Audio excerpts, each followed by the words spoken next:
Avant tout, je tiens à vous remercier pour votre présence aujourd'hui et vous féliciter pour votre envie d'apprendre une nouvelle compétence sur le podcast, bien sûr, et de contribuer aussi donc sur Wikipédia. Votre participation est essentielle pour mettre en valeur les histoires, les talents et les initiatives des femmes africaines et de toutes les participantes à travers le monde. Pour mieux nous connaître, j'aimerais commencer par vous demander de vous présenter brièvement sur le chat. Merci de nous dire votre nom, d'où vous nous rejoignez. Est-ce que vous avez déjà de l'expérience sur le podcast ou la création de contenu? Pour ma part, je m'appelle Mamissou et je suis la coordinatrice de la communauté francophone Africa Wiki Woman. Je viens de Madagascar et je suis votre modératrice pour cette session. Je suis ravie de partager ce moment avec vous. Ensemble, donc, nous allons découvrir comment créer un podcast, raconter des histoires et faire entendre notre voix dans l'espace numérique. Et pendant cette session, je ne suis pas seule parce que je suis accompagnée par deux cohortes, Ingrid et Salamel. Je leur laisse maintenant la parole pour se présenter. Et vous aussi, n'oubliez pas de vous présenter sur le chat, d'où vous nous rejoignez.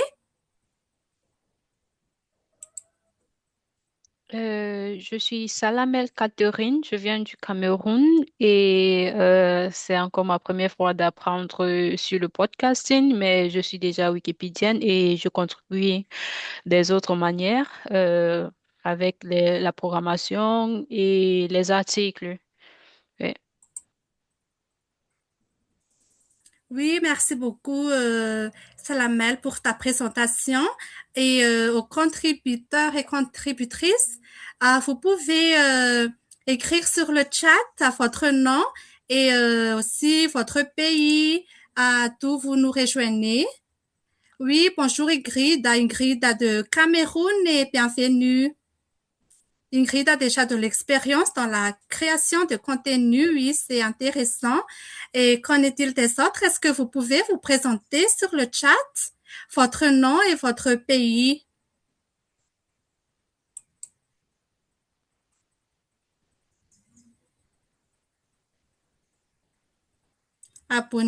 Siméon Aponimana, tu nous rejoins d'où? Merveille de Sam, Ariane Chepang, Futsu Fokam. Est-ce que vous pouvez vous présenter sur le chat, s'il vous plaît? Oui, bonjour, grâce Aurore de Burundi et bienvenue, Burundi.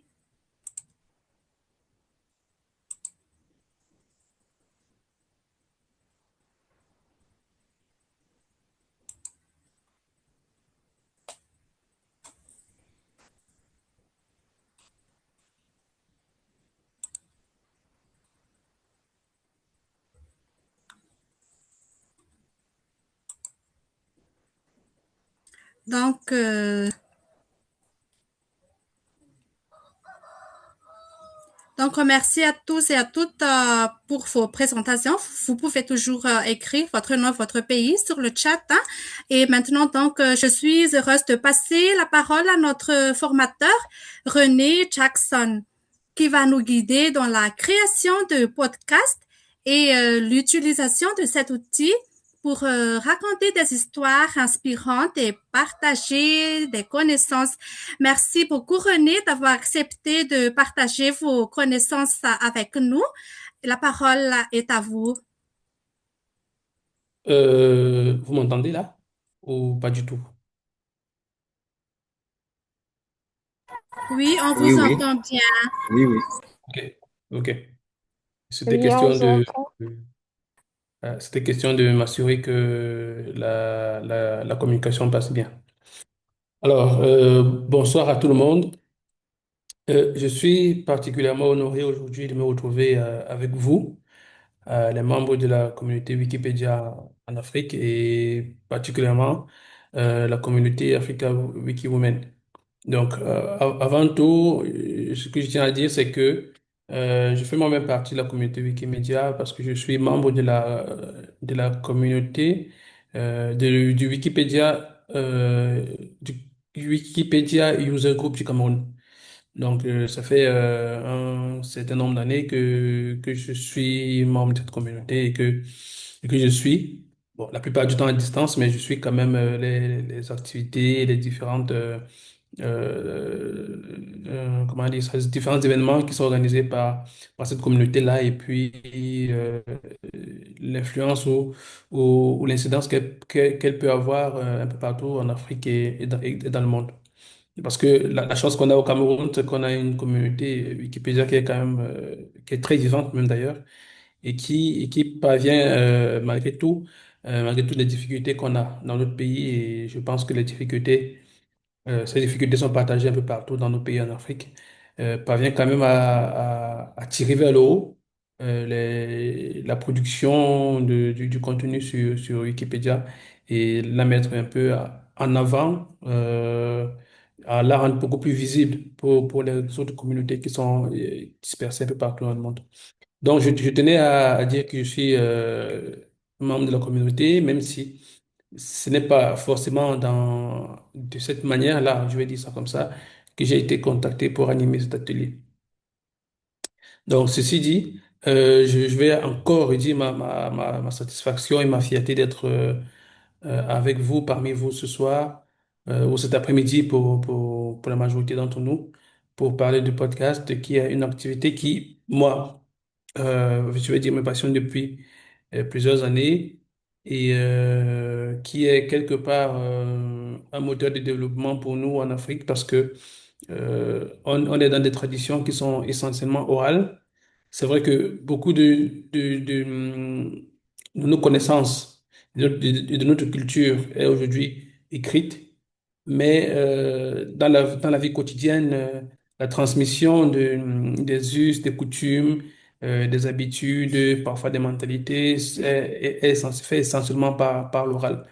Et qui et la conséquence de ce fait est malheureusement que parfois beaucoup de notre richesse se perd parce qu'elle n'est consignée nulle part. Comme on dit si bien, euh, les paroles s'envolent et les écrits restent. Mais maintenant, grâce au podcast, on aura des paroles qui typiquement ne s'envolent pas parce qu'elles seront conservées sur des serveurs et pourront être réécoutées par nous, par ceux qui viendront après nous et par les générations futures qui, de ce fait ou par ce biais-là, sauront comment nous pensons aujourd'hui et sauront, comment dire ça, capter la connaissance et nos cultures que nous avons aujourd'hui. Et in fine, tout ce que nous avons qui constitue notre socle, qui nous enrichit, nous, en tant qu'Africains, ne sera pas complètement perdu juste parce qu'on a oublié de mettre tout ça sur papier. Donc, aujourd'hui, je vais vous parler de podcast, de comment faire pour créer un podcast et aussi et surtout de l'intérêt de le faire. Et puis des petites astuces à mettre en place et des pièges à éviter. Donc, j'aurais aimé que cette session ou bien que cette formation ou bien que cette, on va dire, cette formation soit beaucoup plus pratique, mais malheureusement, le temps imparti qui nous a été accordé aujourd'hui, qui est de 2 heures, est plutôt insuffisant pour rentrer vraiment dans les aspects pratico-pratiques, c'est-à-dire la gestion de l'enregistrement du podcast, le matériel, le montage c'est le plus important parce que le montage, ça peut prendre du temps. Mais je vais aborder tous ces aspects-là. Ne vous en inquiétez pas. Donc, vous aurez au moins un aperçu de la manière dont ça se passe, même si comment dire ça, même si dans la pratique, c'est-à-dire toucher les éléments, toucher les outils, vous n'aurez pas forcément ça parce que, bon, déjà de un, on est à distance et de deux, on n'a pas le temps forcément de le faire. Donc, je vais partager ma présentation que j'ai ici. J'espère que je pourrai le faire. Tac, de partage. J'espère que j'ai la possibilité ou le droit de partager un élément. Ah, justement, j'envoie une demande pour pouvoir partager. Donc, il faudrait que l'administrateur, l'administratrice. OK, je pense que c'est bon. Alors,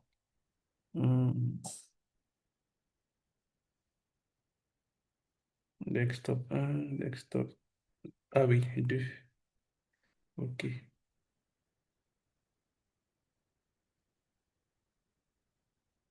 Hmm. Est-ce que tu peux partager tes Oui, slides? Ça peut oui, aller? oui, oui, c'est ce que je suis en train de faire.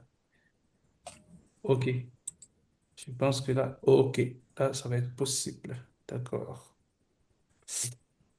Là, vous voyez mon écran Voilà, ou c'est pas? bon, oui, on voit bien, oui. C'est bon, tu peux OK. continuer. Vois ton OK. écran. Vous voyez l'écran? Ton écran est visible. Oui, oui, on OK. voit. Ça marche.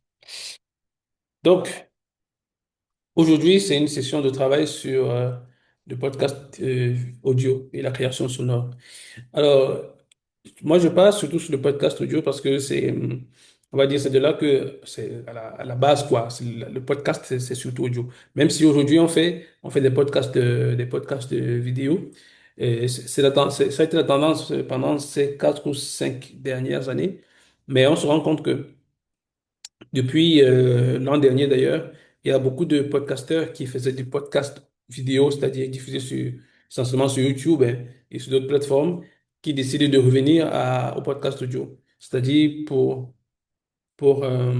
concentrer leur expression sur ce que l'auditeur entend, beaucoup plus que sur ce qu'il ne voit. Parce que déjà, la vidéo, c'est plus lourd à produire que l'audio. Et surtout, il y a une telle profusion de contenu vidéo aujourd'hui qui fait que, en fait, on est plus si pertinent que ça quand on va vers la vidéo. Et du coup, on essaie de simplifier les choses, en rendre les choses beaucoup plus humaines, beaucoup plus incarnées, mais en passant uniquement par la voix et par le son. Donc, depuis l'an dernier, il y a quand même un mouvement qui fait que un certain nombre de médias ou de créateurs décident de faire passer leur podcast de la vidéo, c'est-à-dire diffuser sur YouTube ou sur Snapchat ou bien sur Instagram ou sur TikTok à l'audio. C'est-à-dire qu'on peut écouter sur les plateformes audio comme Spotify ou comme Deezer ou comme SoundCloud. Donc aujourd'hui, on va s'appesantir essentiellement sur ce qu'on appelle le podcast audio et la création sonore. Donc, pardon, tac.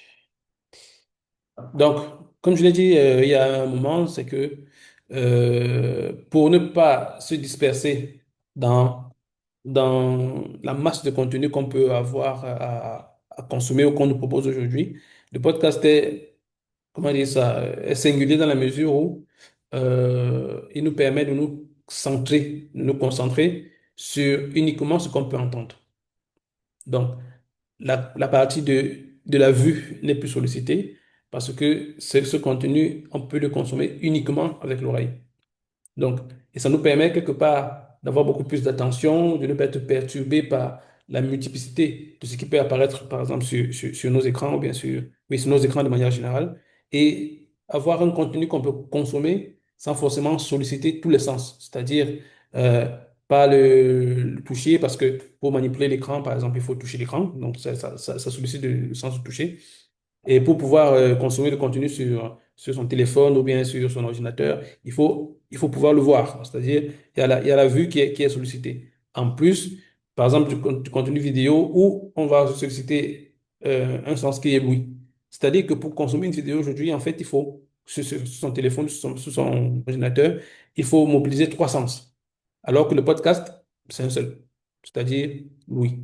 Et ça nous permet, quelque part, de nous décentrer et de nous retrouver à un endroit qui va nous permettre de vraiment se focaliser sur un contenu qui ne sollicite qu'un seul sens, c'est-à-dire le sens de l'ouïe. Et le podcast donc aide à ce qu'on a, à ce qu'on peut appeler trouver de l'attention dans un monde distrait, comme l'avait dit le journaliste Jean-Philippe Lachaud. Alors, avant de passer à la définition du podcast, j'aimerais poser une question.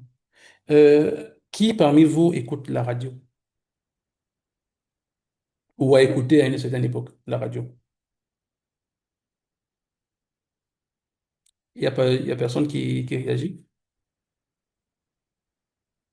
Merveille réagit. Qui d'autre?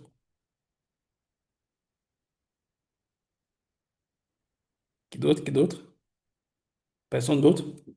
Donc, ah oui, euh, Ingrid, Siméon. Alors, j'aimerais que chacune ou chacun d'entre vous prenne la parole pour me dire et nous dire à nous tous euh, quelles sont les émissions ou alors quelle émission il ou elle écoute à la radio. Donc, je commence par Siméon. Est-ce que c'est possible que tu prennes la parole? Je te tutoie pour nous dire ce que tu Oui, écoutes à la radio, comment tu écoutes la radio. oui. Est-ce que vous m'entendez? Oui, oui, très bien. Ah, oui. Moi, quelquefois, j'écoute de l'actualité française sur RFI.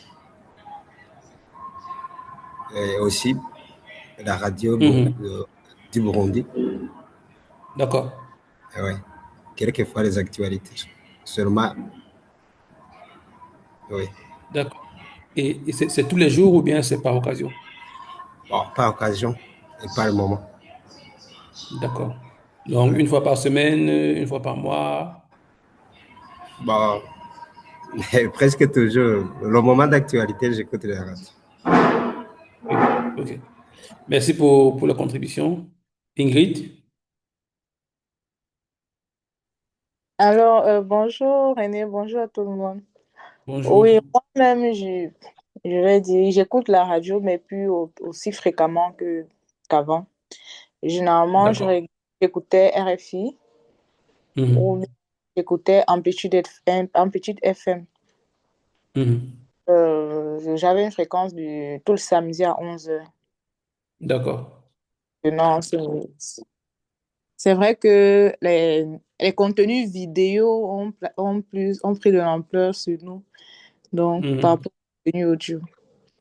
Mhm.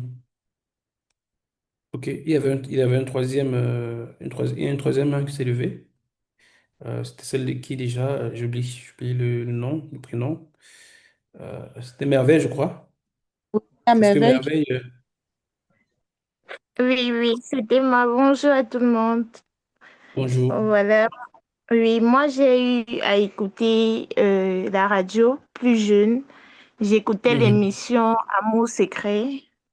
Actuellement, j'écoute beaucoup plus des podcasts. Il y a beaucoup de séries de podcasts sur Telegram, notamment pour améliorer mon niveau d'anglais. Il y a beaucoup de podcasts et également des podcasts de développement personnel. Oui, Mhm. actuellement, j'écoute plus la radio, pas vraiment. D'accord. Ok. J'ai une quatrième main qui se lève. Mamie Soie, est-ce que tu peux nous dire si tu écoutes la radio encore? Et si oui, ce que tu écoutes. Oui, bien sûr que j'écoute la radio la plupart du temps, donc c'est BBC et aussi RFI. Donc pour Mhm. m'informer des informations internationales et aussi pendant les programmes, par exemple sur les femmes ou sur les programmes de formation. Voilà, Mhm. merci. Ok. Ok. Une chose que je tiens à dire, c'est que dans beaucoup de pays, dans beaucoup de nos pays, il y a ce qu'on appelle les radios communautaires qui se développent.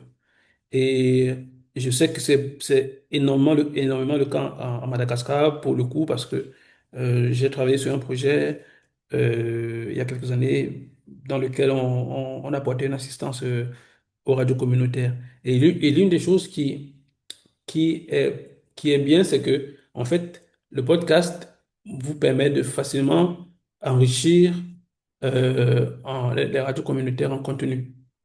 C'est-à-dire que on n'a plus forcément besoin d'avoir toute une régie de production ou bien une architecture de production lourde et intense pour pouvoir produire du contenu. Les radios communautaires sont généralement des radios qui n'ont pas beaucoup de moyens, qui n'ont pas des employés fixes, on va dire ça comme ça, ou des journalistes fixes, et qui, donc, pour le coup, sollicitent beaucoup les volontaires ou les bénévoles. Et du coup, le podcast, dans sa façon d'être produit, dans la façon d'être diffusé, permet de créer rapidement du contenu pour les radios communautaires et à moins de coûts. Bon, à partir du moment où on a des gens qui sont engagés et qui veulent faire le travail. Mais on va le voir par la suite de comment est-ce que, dans la manière de construire un podcast, la manière dont ça peut vous bénéficier, vous, pour développer comment dire ça, vos projets communautaires. C'est-à-dire, par exemple, avoir une émission en langue locale qui va être diffusé sur une radio qui émet dans une localité bien précise et qui va être diffusé dans cette langue locale-là, qui va permettre aux personnes, aux populations qui, comment dire ça, vivent dans ces zones-là, de pouvoir avoir accès à l'information si elles ne parlent pas forcément le français ou l'anglais ou une quelconque autre langue officielle que le pays pourrait avoir. Donc, on va le voir par la suite que les podcasts aident beaucoup, beaucoup en cela, c'est-à-dire dans la diffusion de l'information locale auprès des populations qui sont parfois défavorisées. Donc, le podcast, en fait, pour la définition, c'est un format qui est fondé sur le flux de publication, c'est-à-dire que, en fait, dans sa conception, en partant sur une plateforme de podcast, à partir du moment où vous mettez en ligne un épisode ou bien une nouvelle émission de votre podcast, l'utilisateur qui a fait la démarche de s'abonner à votre podcast va recevoir en temps réel une notification qui va l'informer du fait qu'il y a un nouvel épisode qui a été diffusé sur votre podcast. Donc, c'est surtout ça qui est la base du podcast, c'est-à-dire l'utilisation de ce qu'on appelait avant sur Internet des flux de syndication. C'est-à-dire que c'était des liens comme des liens d'un site Internet qui était intégré à un site web particulier qui permettait à l'internaute intéressé par le contenu de ce site web-là de pouvoir avoir en temps réel l'information de la publication d'un nouveau contenu. Ça peut être des articles, ça peut être des vidéos, ça peut être plein d'autres choses. Et c'est sur ce système-là, sur cette technologie-là que le podcast s'est basé et continue à se baser jusqu'à aujourd'hui pour pouvoir atteindre de manière directe les personnes qui écoutent. Donc,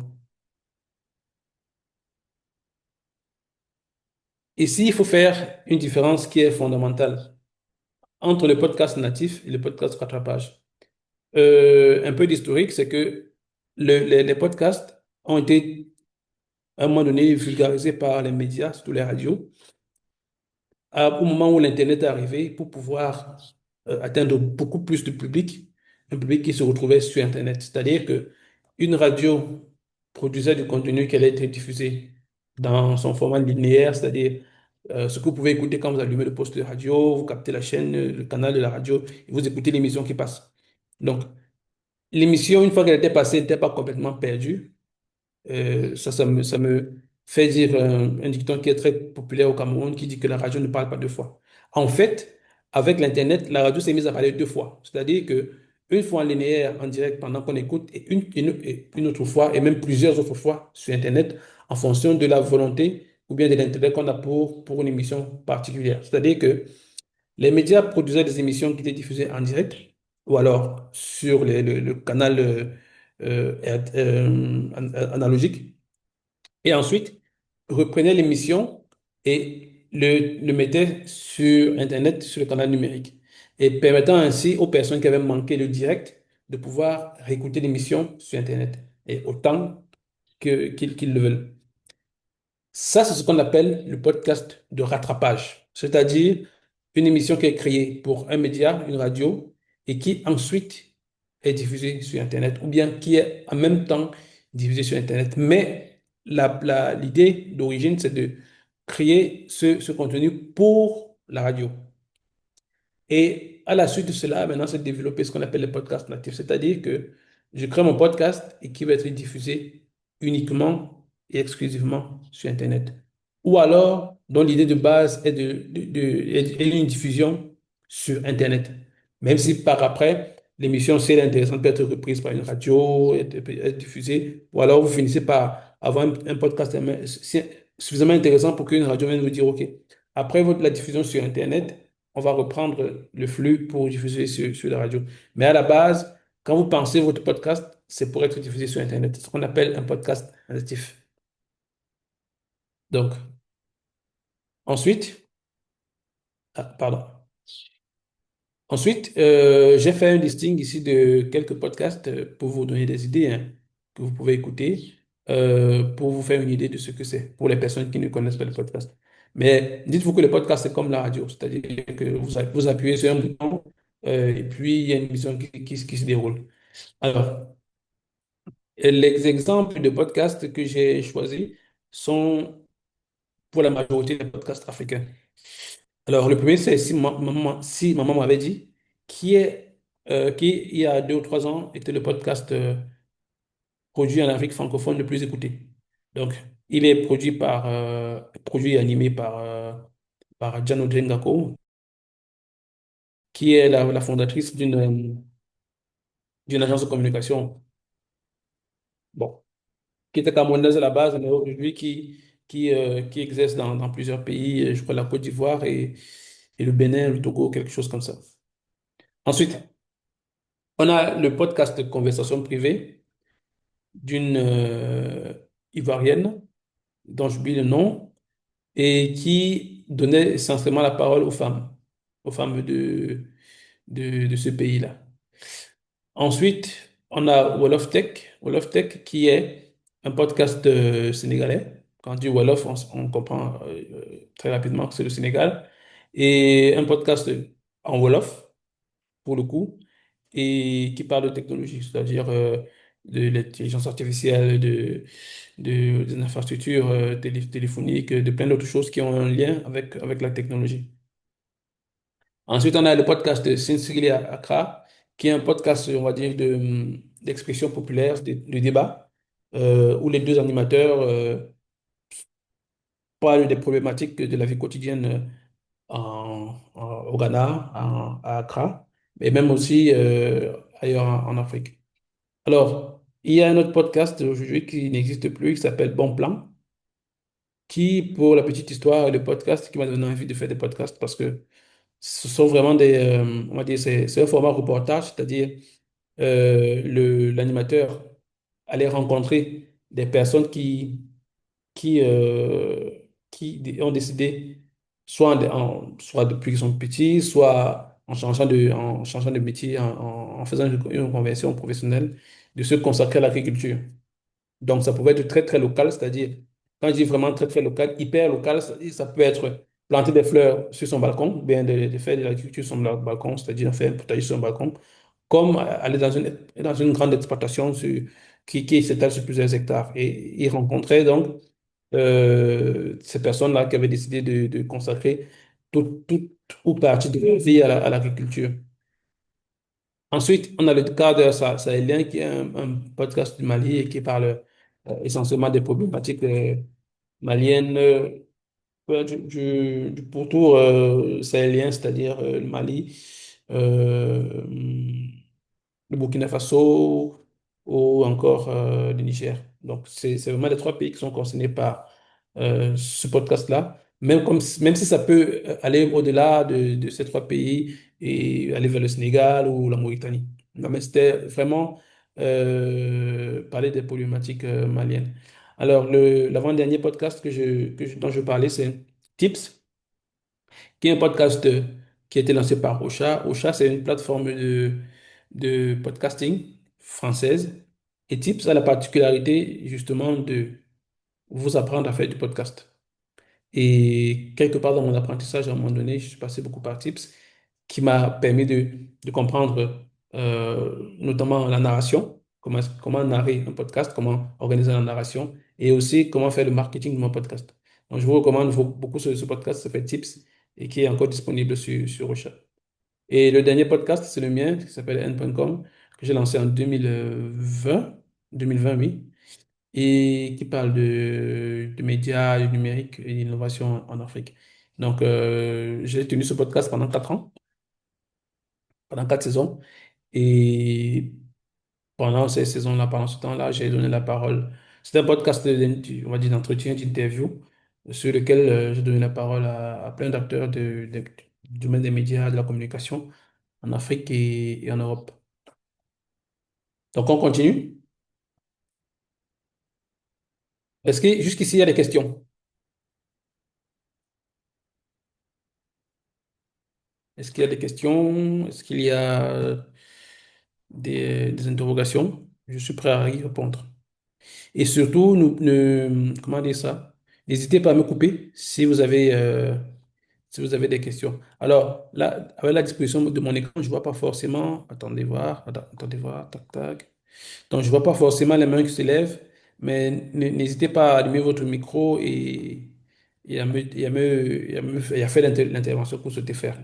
Donc, s'il y a une question, j'y réponds avant de continuer. Donc, visiblement, il n'y en a pas. OK.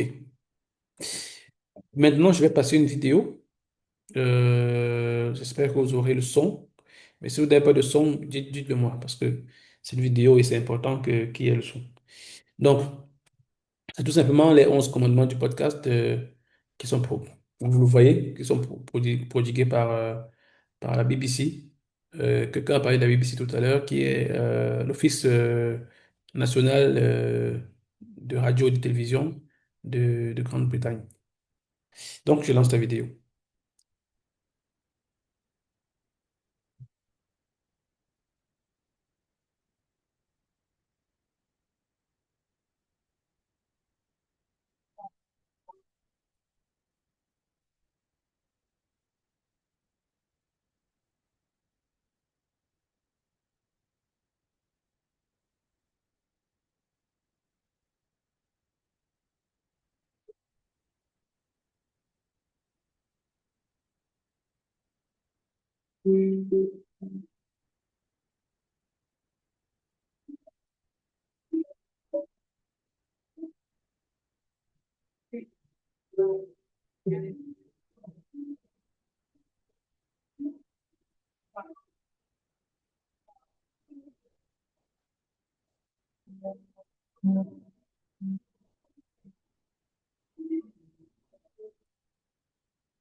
Donc, ce que je fais d'habitude pendant les formations, quand je diffuse cette vidéo, c'est de la diffuser une seconde fois.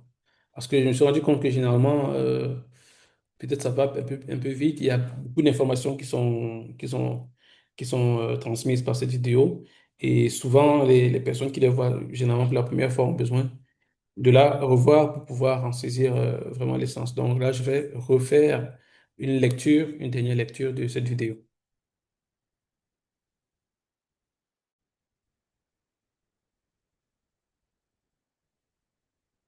Non, ça refuse de lire ou pas.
Alors, j'ai envie de vous demander, qu'est-ce que vous avez retenu de cette vidéo?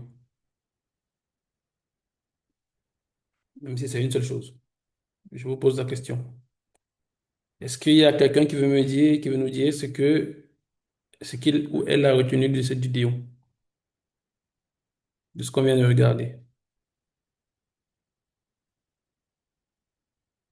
Pas d'intervention? Je peux m'essayer. Mhm. Alors, déjà, j'ai retenu la première règle, le premier commandement. Le podcast n'est pas une radio, une émission radio. Alors, le podcast raconte une histoire. Il faut essayer d'être intime et, et cohérent. Et il faudrait savoir que les utilisateurs finaux sont ceux-là qui ont des écouteurs. Donc, il faudrait être respectueux dans les propos. Donc, ça, c'est ce que j'ai retenu globalement. Mhm. Alors, respectueux dans les propos, mais respectueux de leurs oreilles. Se dire respectueux de leurs oreilles, comment dire ça? Ça implique les propos, certes, mais ça implique aussi la production, c'est-à-dire la manière dont vous avez capté vos interventions, la manière dont vous l'avez monté, la manière dont vous avez fait le montage, vous avez fait le mixage. Et tout ça, on a parlé là du cinéma pour les oreilles. En fait, il faut créer du cinéma pour les oreilles. C'est la raison pour laquelle aujourd'hui le podcast est la façon dont nous, comment dire ça, on promeut ça, c'est aussi, et il a aussi une exigence technique. C'est-à-dire que l'idée, c'est de donner la possibilité aux personnes qui appuient sur le bouton play de votre podcast de rester là jusqu'à la fin.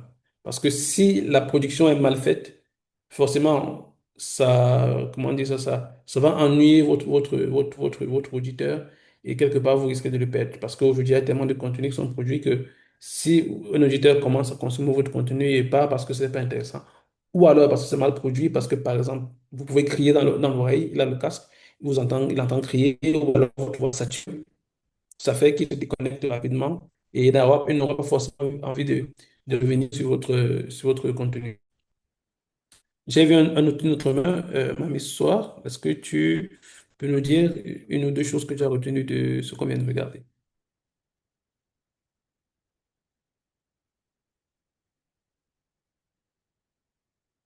Mamie, ce soir, tu nous entends ou pas?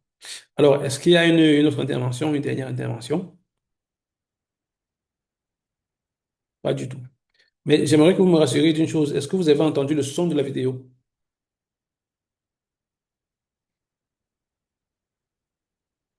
Non, le son était saccadé. Mais il y avait quand même du son un peu ou alors pas du tout? Je parle du son de la vidéo parce que la vidéo a une musique en fait. Est-ce que vous entendez la musique de la vidéo? Ce serait bien de répondre parce que ça va me permettre de vérifier les Oui, contenus. oui, je t'entends bien là, René.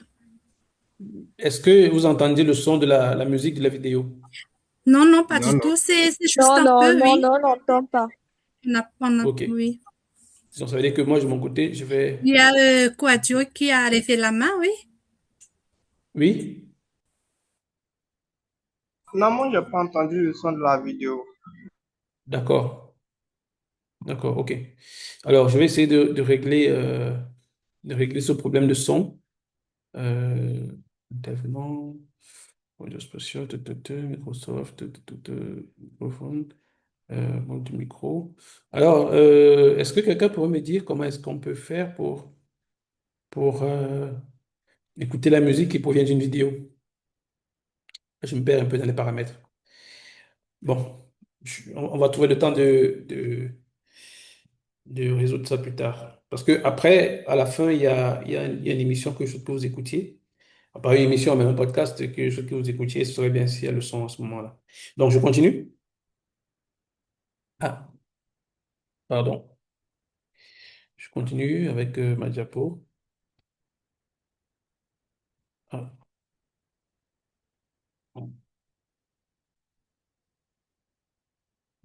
je fais ça. Pardon.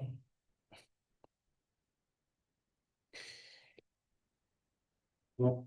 OK. Donc, maintenant, on va aller rapidement, on va explorer rapidement l'historique du podcast. Donc, tout à l'heure, j'ai parlé du RSS, c'est Rich Site Summary, qui est en fait une technologie qui permet de capter, de s'abonner à des flux. Donc, ça, c'était très important à l'époque où il n'y a pas encore les réseaux sociaux parce que aujourd'hui, vous allez vous abonner sur la page d'un créateur de contenu pour pouvoir être mis à jour de la publication de nouveaux épisodes et tout. Mais avant, il n'y avait pas ça, il n'y a pas les réseaux sociaux. Et avec les flux de syndication, ce qu'on appelle le flux RSS, ça nous permettait de nous abonner à un média ou à un créateur particulier. Et comme je l'ai dit tout à l'heure, la conséquence était qu'on pouvait recevoir des notifications quand ce média ou ce créateur avait mis en ligne un nouveau contenu. Donc, le podcast est très lié avec l'iPod parce que, en fait, le podcast, on va le voir peut-être plus tard, c'est un terme, on va dire un mot valise qui intègre le terme pod qui vient de iPod, l'iPod qui était un appareil conçu par la société Apple, un baladeur audio conçu par la société Apple et commercialisé par la société Apple. Et ensuite, le mot cast. Cast qui en anglais veut dire diffusion. Donc, le mot podcast vient de iPod, pod et de cast, diffusion. Et ces deux segments de mots qui, mis ensemble, ont permis de créer ce terme générique qu'on appelle le podcast. Et ensuite, le podcast a été, comment dire ça, vulgarisé avec l'arrivée du premier iPhone, on va dire du premier iPhone qui avait une application qui s'appelait Podcast à l'époque et qui permettait justement d'écouter les podcasts. Et du coup, tous les créateurs de podcasts, en fait, se sont retrouvés à migrer ou alors à s'installer sur les plateformes d'Apple parce que en fait, c'était la seule plateforme grand public qui permettait de mettre des podcasts et de se faire écouter par un maximum de personnes. Et ensuite, en 2024, l'autre chiffre intéressant, c'est que le nombre de podcasts dans le monde a passé la barre des 4 millions. Donc, si en 2024, on avait 4 millions de podcasts, je pense qu'aujourd'hui, on en a beaucoup, beaucoup plus. Donc, en conclusion, comme je l'ai dit tout à l'heure, ce sont vraiment les radios qui ont permis de vulgariser les podcasts parce que c'était une façon pour eux de pouvoir avoir beaucoup plus d'auditeurs et surtout de pouvoir fidéliser les auditeurs qui avaient manqué ou qui manquaient la diffusion en direct. Alors, pour vous, quel est l'intérêt de faire un podcast? Bon, déjà, vous avez un public volontaire, c'est-à-dire que les podcasts, c'est un peu comme beaucoup de choses se passent sur les réseaux. C'est-à-dire, vous avez un créateur que vous aimez bien et vous décidez de vous abonner à sa page. Et du coup, vous êtes volontaire, c'est-à-dire vous voulez avoir l'information ou avoir les mises à jour de ce créateur-là. C'est la même chose avec les podcasts, c'est-à-dire que quelqu'un qui vient sur votre podcast peut décider de l'écouter de manière régulière et va s'abonner à votre podcast tout simplement. Une écoute possible en mobilité, c'est-à-dire que je prends mon téléphone, j'allume le podcast, je mets mes écouteurs, je mets le téléphone dans la poche, je marche, je cours, je conduis, je fais du vélo, je fais autre chose, je fais la lessive, je fais la vaisselle, je m'occupe d'autre chose en consommant mon contenu. Bon. Vous n'êtes pas, comment dire ça, figé à un seul endroit, par exemple, si vous, comme avec votre ordinateur ou avec la télévision ou alors même avec la radio si elle est branchée. Et vous pouvez faire autre chose en écoutant votre podcast. Et c'est ce que j'ai dit tout à l'heure concernant les questions de mobilité et puis de sollicitation d'essence. Alors, une émission incarnée par la voix seule. Donc, avec le podcast, vous pouvez transmettre votre chaleur, vos émotions, sans forcément si vous le faites bien, sans forcément avoir besoin de mettre en avant votre image aussi. Et vous avez la possibilité de créer une relation intime et directe avec votre public parce que aujourd'hui, c'est des podcasts qui marchent beaucoup, comme celui de Jean Odengako dont j'ai parlé tout à l'heure. C'est, en fait, dans un podcast, elle reçoit des personnes qui, comment dire ça, qui ont des expériences à raconter, qui ont des expériences à raconter, parfois heureuses, parfois malheureuses. Et elle réussit à installer dans son podcast une, euh, une atmosphère intime qui fait que les personnes qui écoutent le podcast, en fait, se sentent connectées à elle qui l'anime et à l'invité qui est en face. Donc, c'est ce format-là qui permet de créer cette intimité parce qu'il y a la voix transporte des émotions et vous pouvez aussi vous faire un film dans la tête qui va vous connecter encore plus à ce qui est raconté. Et puis le podcast permet de développer des idées, transmettre des émotions, comme je l'ai dit, d'aller beaucoup plus loin que le texte et de manière beaucoup plus légère que la vidéo, par exemple. Alors, Euh, un petit précis sur le portrait robot, le disait du podcast. Là, j'ai choisi les États-Unis parce que c'est pratiquement le seul pays au monde où on peut avoir cette donnée-ci. Et la donnée qui me parle beaucoup, c'est celle des auditeurs qui ont acheté un produit ou un service promu dans un podcast. Aux États-Unis, c'est de 46%. Donc, c'est-à-dire que si vous avez des produits, ça peut être des produits commerciaux, hein, ou alors ça peut être des événements que vous essayez de promouvoir ou une cause bien particulière, avec l'intimité dont j'ai parlé tout à l'heure, la chaleur que vous allez transmettre grâce à votre podcast, vous allez beaucoup plus facilement inciter les gens à adhérer à votre cause et à venir soit participer à votre événement, soit contribuer à une œuvre ou être volontaire lors d'une œuvre caritative que vous organisez, ou alors amener les gens à rejoindre votre communauté, par exemple Wikipédia, parce que vous pouvez vous servir de podcast pour faire la promotion de vos activités sur Wikipédia. Voilà, vendre un produit ou un service si vous en faites le commerce.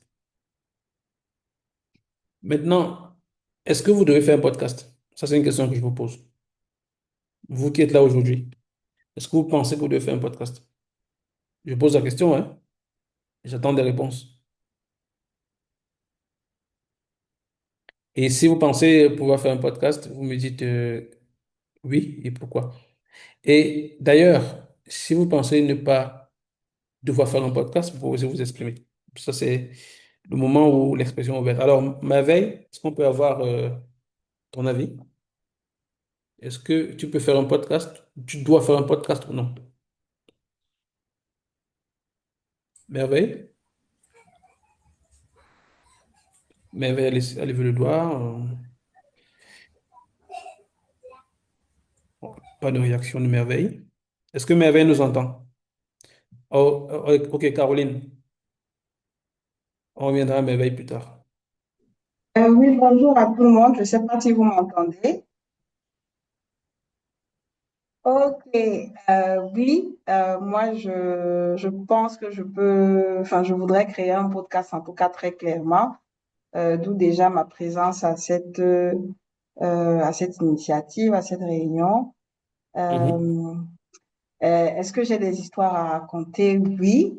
Bien sûr, des histoires qui tournent autour des femmes et de leur vie, des mhm, histoires toujours autour de la question des droits, mais pas mhm, seulement des violences, mais des histoires, je vais dire des histoires de réussite et des mhm, histoires aussi d'autres réalités qui ont trait, par exemple, aux événements malheureux que peuvent vivre les femmes.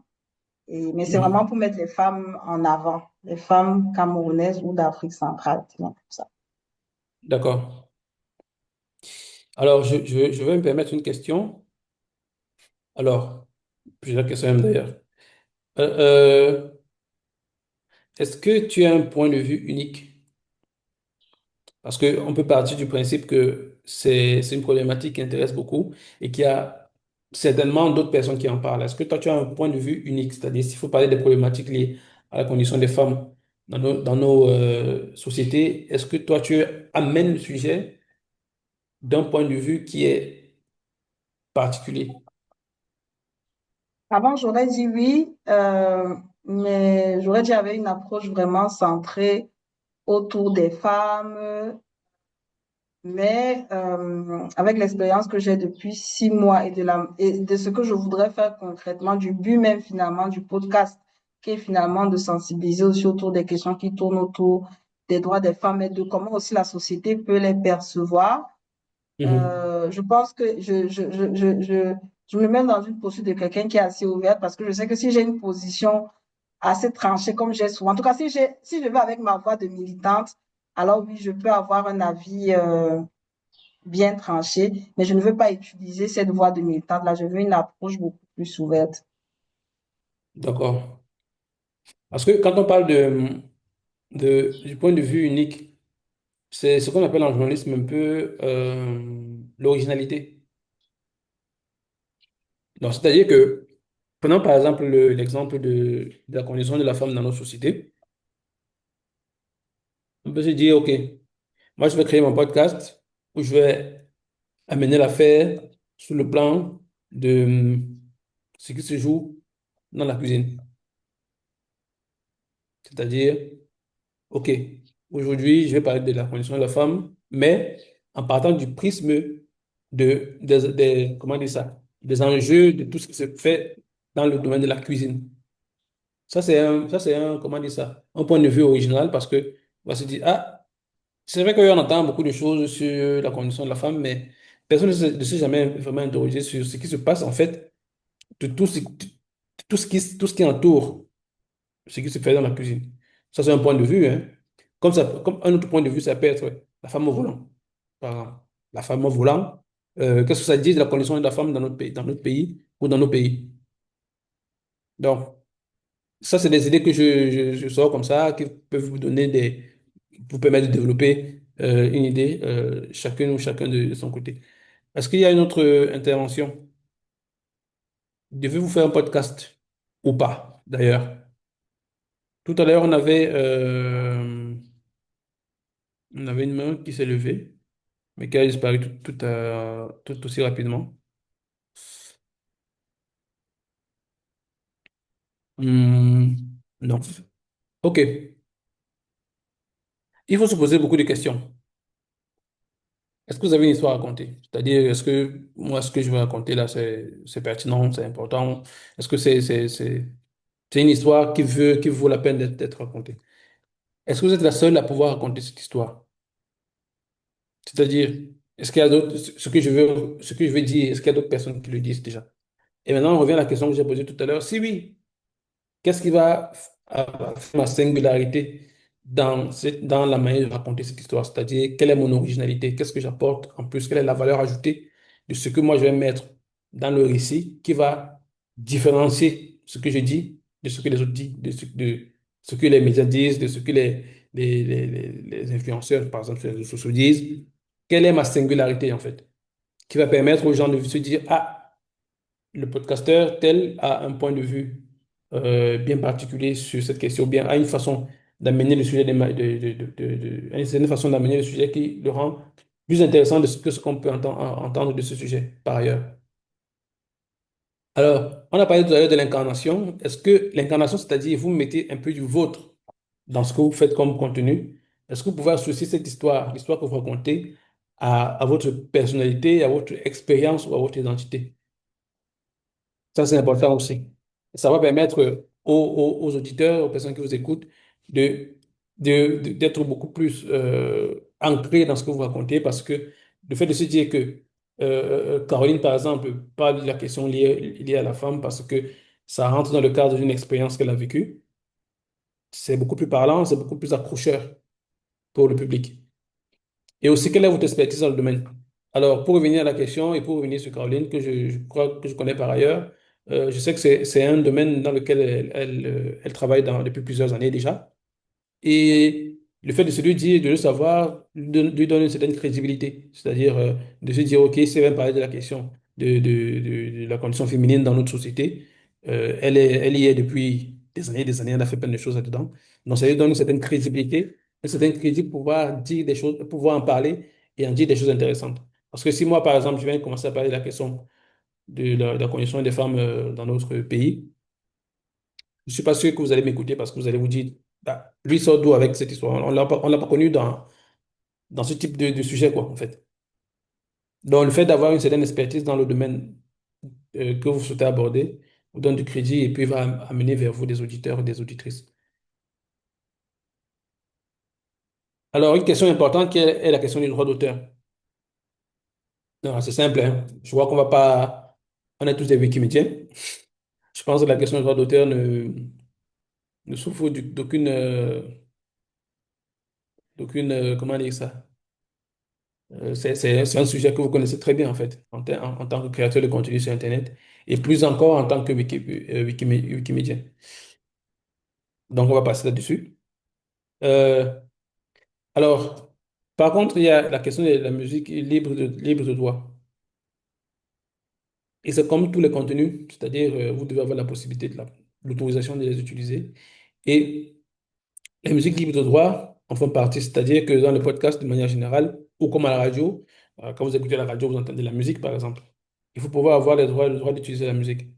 Sinon, vous allez vous faire censurer. C'est-à-dire que vous allez recevoir un signalement du propriétaire des droits sur cette musique qui va dire à la plateforme que vous avez utilisé cette musique sans en avoir le droit. Vous n'avez pas eu d'autorisation de l'utiliser. Et puis, vous retrouvez avec une émission, vous avez passé 1 à 2 heures ou à 3 heures de temps à préparer, à monter, à diffuser, et à diffuser, euh, coupé parce que vous avez utilisé une musique dont vous n'avez pas le droit d'utilisation. Donc, essayez de trouver les musiques libres de droit que vous allez intégrer à vos contenus. Et une chose aussi, c'est que dans le cas de l'enregistrement, par exemple, du podcast, si vous êtes dans un endroit où il y a une certaine musique qui est diffusée, trouvez un moyen de vous éloigner de cette musique-là, ou alors de demander qu'on l'éteigne. Parce que si vous enregistrez cette musique pendant que, par exemple, quelqu'un parle et que cette musique est en fond sonore, on va l'entendre. Et si vous reprenez l'élément qui contient ce morceau musical dans votre podcast, vous pouvez vous faire attaquer parce que vous avez diffusé une musique que vous n'aviez pas le droit de diffuser. Donc, dans la technique d'enregistrement, tout ça entre en ligne de compte. C'est-à-dire, si vous entendez une chanson, il y a plein de chansons populaires, ou bien qui est à la radio, ou bien à la télé, d'ailleurs, qui passent, ou alors dans un bar, soit vous vous éloignez, et si vous avez la possibilité de demander à la personne qui diffuse la musique, soit de baisser le volume, soit carrément de l'éteindre, vous pouvez le faire. Parce que votre intervenant que vous avez réussi à avoir après moult péripéties, moult rendez-vous manqués ou je sais pas quoi, vous parvenez finalement à l'avoir. Et le moment le plus important de son expression, il parle en même temps qu'une musique derrière et que vous devez, par malheur, supprimer. C'est mauvais. Donc, il faut avoir la présence d'esprit de gérer ce genre de choses pendant que vous faites l'enregistrement de votre podcast. Ensuite, le droit de citation. Alors, vous avez le droit de citation sur les éléments qui ont été, qui appartiennent à d'autres entités. C'est-à-dire, par exemple, vous écoutez la radio et vous avez un intervenant qui dit quelque chose qui vous touche et qui vous marque. Et vous décidez vous décidez, OK, cet intervenant-là, je vais reprendre son propos dans mon podcast. Vous avez le droit, si vous retrouvez l'émission, bien entendu, d'isoler un morceau de cette émission-là et de diffuser ce morceau sur votre podcast. Mais ceci doit se faire sous plusieurs conditions. Un, il faut citer l'origine du morceau que vous avez isolé et utilisé, c'est-à-dire dans une émission diffusée le 4 avril 2026 sur Radio Nostalgie, le docteur machin, machin, machin a dit ceci concernant la condition des femmes au Cameroun. Vous prenez un morceau et deuxième condition, le morceau doit être court. Vous n'allez pas reprendre toute l'émission de 1 heure de temps et mettre ça dans votre podcast, non. Même pas 30 minutes, même pas 5 minutes. Ça doit être court, ça doit être de l'ordre d'une dizaine ou d'une trentaine de secondes. 30 secondes maximum. Ensuite, La citation doit s'intégrer dans un propos personnel, c'est-à-dire que vous ne pouvez pas faire de simples compilations de citations, c'est-à-dire prendre une citation, mettre là, prendre, non, non. Doit accompagner, c'est-à-dire vous vous exprimez déjà sur un sujet qui est, par exemple, la condition de la femme au Cameroun. Vous prenez ce morceau d'une expression d'un expert qui part dans une radio d'un aspect bien particulier de ce sujet-là, et ensuite vous venez enrichir quelque part, ou alors ce propos vient enrichir une discussion que vous avez déjà, ou bien une argumentation que vous teniez déjà sur votre podcast. Ne prenez pas ça là, vous venez balancer là, comme ça là, sans que ni tête, sans rien expliquer à personne, sans que ça ne s'accroche à ce que vous racontez déjà dans votre émission. Tout simplement parce qu'il faut montrer que vous avez des preuves de ce que vous dites. Non. Ça doit se situer dans une argumentation qui est bien organisée et que ce morceau-là vient enrichir. Et bien entendu, comme je l'ai dit, donner le source et l'auteur, c'est-à-dire le nom de la radio, le jour de diffusion, le nom de l'intervenant, si par exemple l'intervenant n'est pas l'animateur ou le présentateur de l'émission. Et le titre de l'émission, bien entendu, c'est important. Le Creative Commons, je crois qu'il ne faut pas en parler. Je crois qu'on est comment dire ça, on est tous sensibilisés aux questions de Creative Commons. Et pour la musique aussi, il y a la musique en Creative Commons que vous allez trouver sur Internet facilement. D'ailleurs, je vous donne quelques liens qui vous permettent de trouver la musique libre de droit ou en Creative Commons. Et pour les effets sonores, vous pouvez les retrouver sur le BBC Sound Effects. Les effets sonores, c'est par exemple quoi? Un bruit de moto qui passe, une sonnerie, le bruit d'une machine à écrire ou de clavier d'un ordinateur, une sonnerie de téléphone, je ne sais pas quoi d'autre, une explosion. Donc, quand on parle de cinéma pour les oreilles, quand vous écoutez un podcast, surtout les podcasts qui racontent des histoires, vous allez entendre des effets sonores. C'est-à-dire,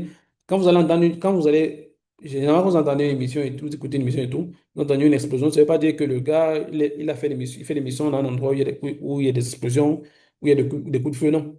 Il monte son émission en studio, il dit tout ce qu'il a dit en studio, et il rajoute ces effets sonores-là pour créer l'immersion. Créer de l'immersion pour vous permettre de vous immerger encore plus dans l'histoire qu'il raconte. Parce que ces effets sonores-là vous permettent, ont pour but justement de vous immerger dans l'histoire qu'il raconte. Et si vous faites des podcasts où vous racontez des aventures, où vous faites du reportage, les effets sonores, c'est très important pour pouvoir, pour permettre à l'auditeur de s'accrocher à votre contenu. C'est hyper important. Donc, en plus des effets sonores de la banque d'effets de la BBC, il y a YouTube, Audio Library, Pixabay Music, DXCC Mixter. DXCC Mixter, c'est Creative Commons. Et puis Premium Beats pour les effets. Les effets, la musique en fait. Et Pixabay Music, c'est particulier parce que c'est là-dessus que vous allez facilement retrouver des musiques qui sont, on va dire, à connotation africaine. Parce que la, la question de la musique libre de droit sur Internet, on va dire que la question est la même que celui de comment dire ça, de la photo libre de droit ou d'autres contenus libres de droit. C'est-à-dire que on a encore très peu de contenus africains ou contextualisés en Afrique qui sont disponibles les plateformes de contenu libre de droit. Et c'est le cas pour la musique. C'est-à-dire que vous allez partir sur YouTube Audio Library, vous allez voir quelques trucs qui ont des sonorités africaines, mais c'est pas beaucoup. Par contre, sur Pixabay Music, il y a quand même pas mal de contenus musicaux ou bien sonores qui vraiment collent à notre contexte en Afrique. Alors, vous avez une idée de votre podcast, vous avez décidé d'enregistrer, de monter, de faire le mixage, et vous avez le rendu, c'est-à-dire l'émission que vous pouvez appuyer sur Play sur votre ordinateur et écouter. Et maintenant, il y a la question de la diffusion. Et la diffusion passe par ce qu'on appelle les plateformes de podcast. Alors, celle que je recommande le plus, c'est AfriPods parce que elle est d'abord africaine. Ensuite, elle est gratuite, ça c'est hyper important, la gratuité. Et elle est quand même riche en options. C'est-à-dire que sur AfriPods, par exemple, vous pouvez carrément enregistrer votre podcast directement sur la plateforme, faire le montage, découper les éléments, faire un peu de mixage et tout. Bon, c'est vrai que c'est pas aussi abouti que qu'en utilisant un logiciel de montage sur votre ordinateur, mais ça permet de le faire en fait. Et puis, il y a les options de partage qui sont beaucoup plus euh, variées que sur les autres plateformes. Alors, on a Ocha, qui est payant, qui est très bien, mais qui est payant. Alors, de toutes les plateformes payantes qui existent, si je devais recommander une plateforme payante, ce serait Ocha. Parce que c'est une plateforme qui est hyper riche en termes d'options, de personnalisation, de diffusion, de promotion et tout et tout. Bon, ça veut dire que si vous avez un compte sur Ocha, vous pouvez créer votre podcast de A à Z sans sortir de la plateforme. SoundCloud aussi, qui est une plateforme qui est très connue et qui va donner, on va dire, beaucoup plus d'audience à votre podcast parce que SoundCloud, c'est utilisé par des centaines de millions de personnes dans le monde. Et sur d'autant plus que vous avez la possibilité là-bas de produire des podcasts et de le faire de manière gratuite, c'est-à-dire de mettre des podcasts qui vont être écoutés gratuitement, c'est-à-dire les, les, les, les auditeurs n'auront pas besoin de s'abonner forcément à une application pour pouvoir écouter votre podcast. Et puis, il y a Spotify for Creators, qui s'appelait avant Encore et qui a été racheté par Spotify il y a quelques années. Donc, quand on parle de la promotion, ça passe par les plateformes de podcast, mais ça passe aussi par les réseaux sociaux. C'est-à-dire que l'idéal pour vous, c'est d'avoir, de créer des comptes sur les réseaux sociaux ou alors un compte sur les réseaux sociaux qui va vous permettre de faire la diffusion de votre podcast ou la promotion de votre podcast. Parce que c'est bien de produire, c'est bien de diffuser, mais s'il n'y a personne qui écoute, bon, c'est pas heureux. Je pense qu'on on crée tout ce contenu pour qu'il puisse être consommé, pour qu'il puisse être accessible ou bien qu'il puisse toucher les personnes, les cibles les cibles qu'on vise. Alors, vous pouvez créer une plateforme, un compte sur les réseaux sociaux. Ici, c'est par exemple, c'est la page. Le compte Facebook, le compte Instagram du podcast Conversation privée, vous avez qu'il a créé, il a créé un compte sur lequel on reprend les invités, on reprend les propos des invités, on fait les annonces des épisodes qui arrivent.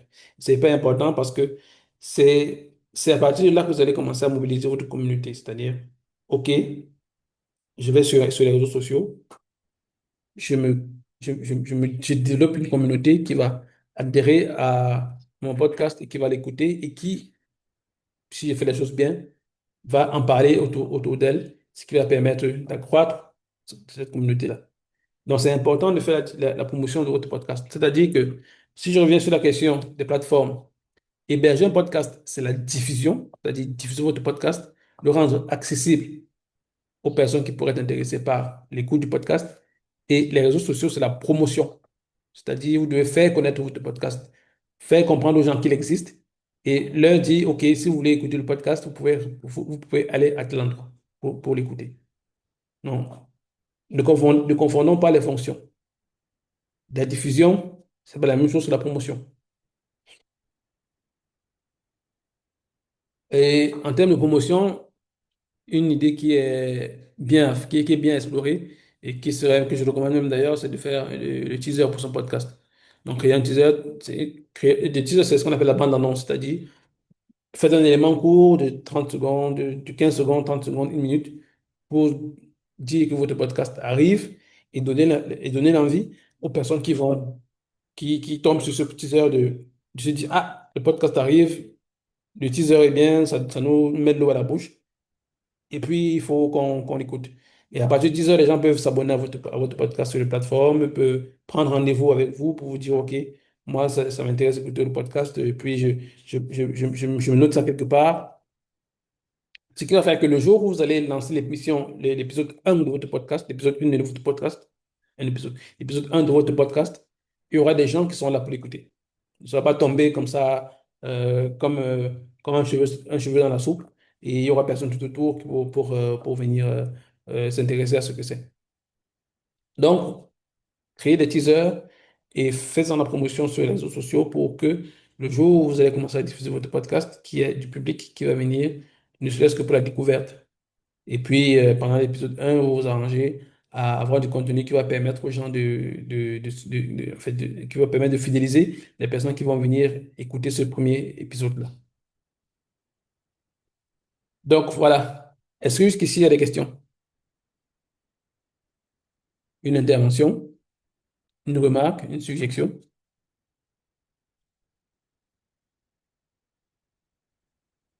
Ou alors tout le monde est parti?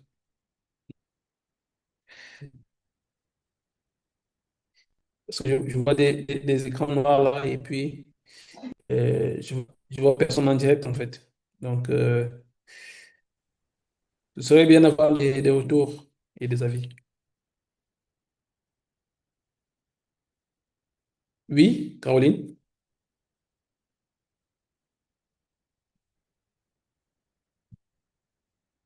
J'ai levé la Oui, main. Caroline? Oui, oui. Je disais que je voyais au tout début, il y avait beaucoup plus de podcasts juste audio.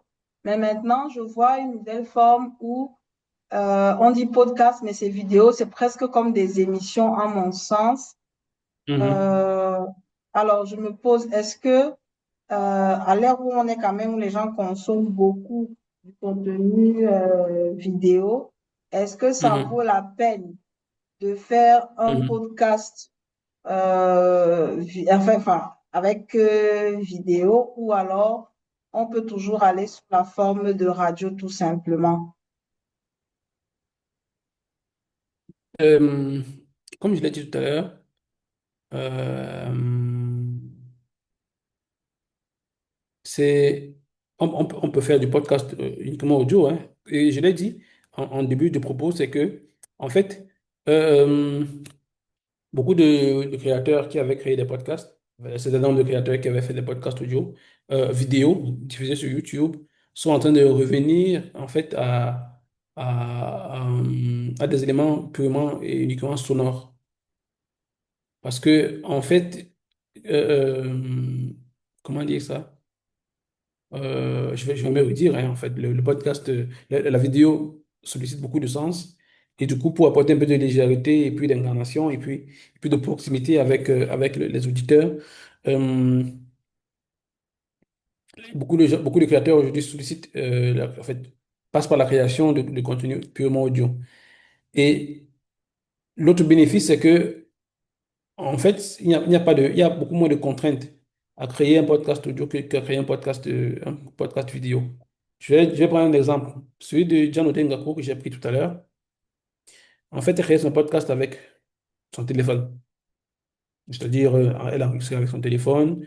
Bon, après, elle passait le fichier audio à un technicien qui faisait le montage. Mais c'est à partir du téléphone qu'elle créait son truc.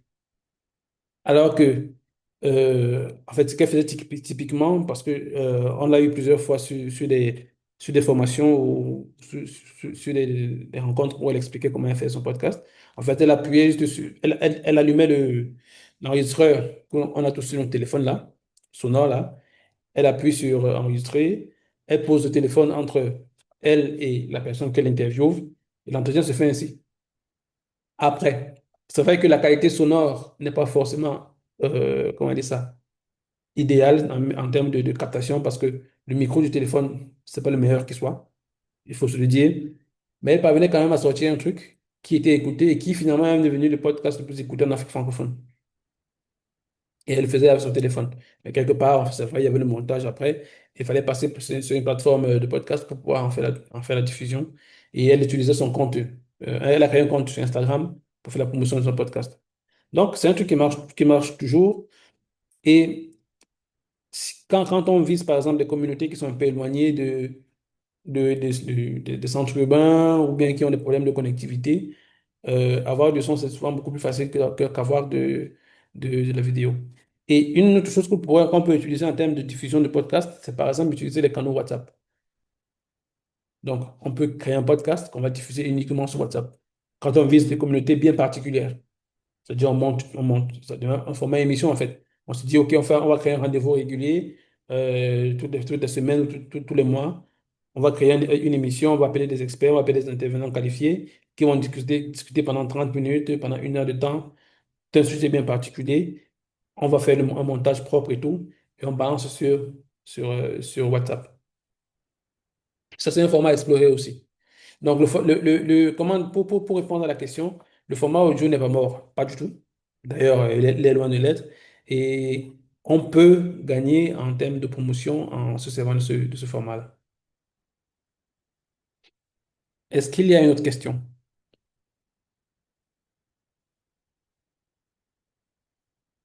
Une autre question? Est-ce qu'il y a une autre main qui se lève?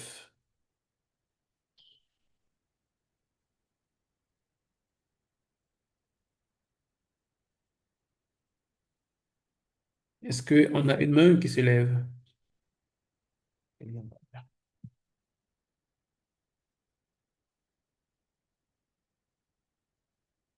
OK. S'il n'y a pas de main qui se lève, ça veut dire qu'on a tous bien compris euh, le propos. Et là, je vais vous proposer d'écouter on va dire un bout de podcast, je vais appeler ça ainsi, qui a été produit par RFI. Et c'est un article qui a été mis, mis qui a été rendu oral par RFI. Et dans le propos, c'est un article du blogueur Georges Attino qui parle des moments autour du thé au Mali. Donc, je pense qu'on pourrait écouter le podcast. Euh, et dites-moi si vous entendez du son ou pas.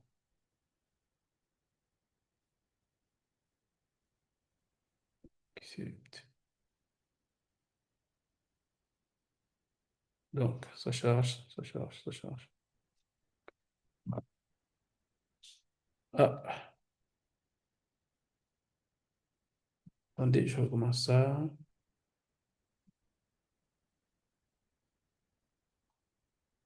Copier le lien.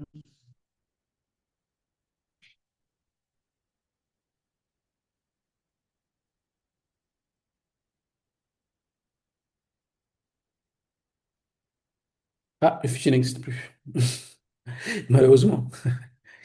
Le fichier n'existe plus. Alors, comme ça, il n'y a rien qui me vient dans la tête pour remplacer ça.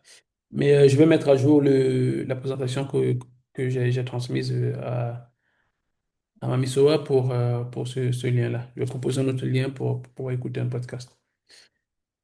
Donc, voilà, voilà. C'est tout. Je vous remercie pour votre attention et puis je prendrai les questions avant d'aller plus en avant dans la question de la technique d'enregistrement, de montage et de diffusion du podcast. Est-ce qu'il y a des questions avant qu'on ne passe à la partie, on va dire, pratique?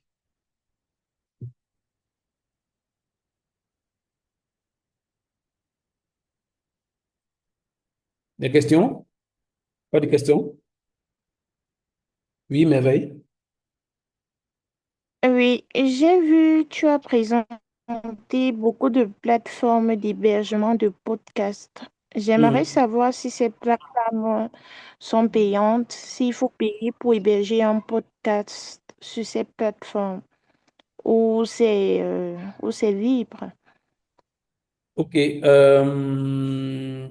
AfriPod, c'est gratuit. Ocha, c'est payant. SoundCloud, c'est payant à partir d'un certain nombre, un certain niveau. Je crois que SoundCloud est gratuit jusqu'à 4 heures de contenu. C'est-à-dire, vous mettez 4 heures de son. Quand vous dépassez les 4 heures de son, ça commence à devenir payant. Spotify for Creators, c'est gratuit. Et comme je l'ai dit, je recommande AfriPods parce que, en plus de la gratuité, c'est beaucoup plus fourni en termes d'options. Bon, si on compare avec, par exemple, Spotify for Creators, AfriPods est mieux en termes d'options de création et puis de fonctionnalités. Une autre question? Est-ce qu'on a une autre question?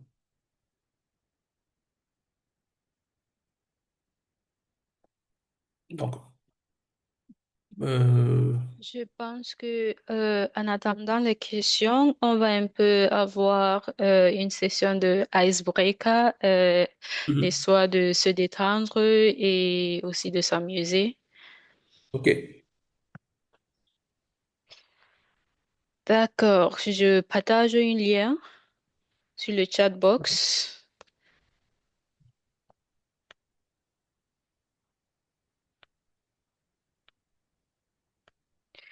Oui, on peut tous aller sur ça.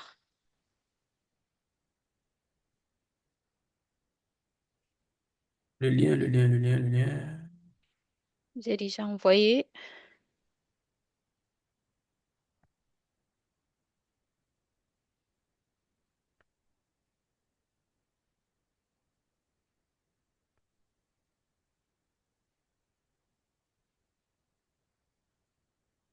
C'est menti.com, c'est ça? Oui, oui, menti.com. Ou bien vous pouvez seulement partir sur menti.com et vous écrivez le code qui reste là-bas dehors. Mentimeter. J'ai l'emoji, raconter l'histoire de podcast en emoji. OK. Ah. Et du coup, quand on est sur Menti, qu'est-ce qu'on fait? Voilà, je commence ça. C'est une petite jeu. Donc, on raconte l'histoire du podcast en utilisant seulement les emojis.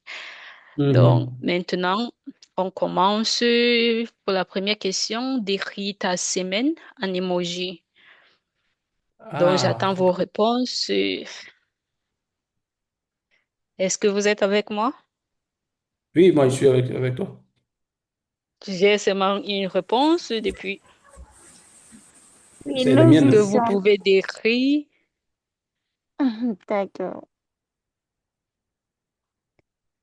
Est-ce que vous êtes avec moi? Je vois qu'il y a beaucoup de gens. Je vois deux réponses. Mais merci, il faut continuer d'écrire.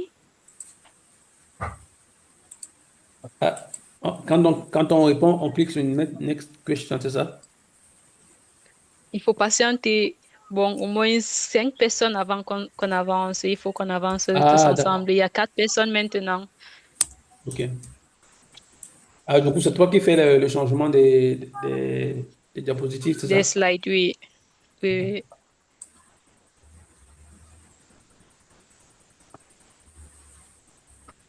Je vous attends jusqu'au moment s'il y a seulement 4 personnes. Juste les emojis, pas des écrits. Merci, merci. Bon, on va passer à la deuxième question. Comment te sens-tu à l'idée de créer ton premier podcast? Seulement les emojis, pas de mots écrits. Euh,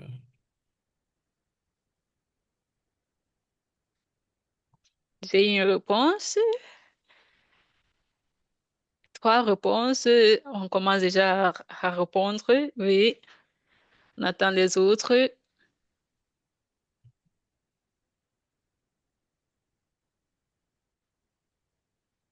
On a déjà 6 personnes. On va passer à la prochaine question. Raconte une histoire de podcast uniquement avec les emojis. N'importe quelle histoire, n'importe comment vous voulez hmm, faire ça.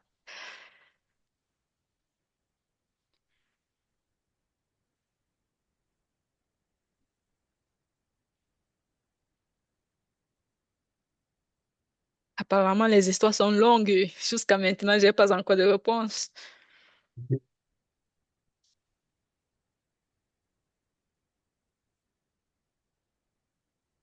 Raconte une courte histoire de podcast uniquement avec des emojis.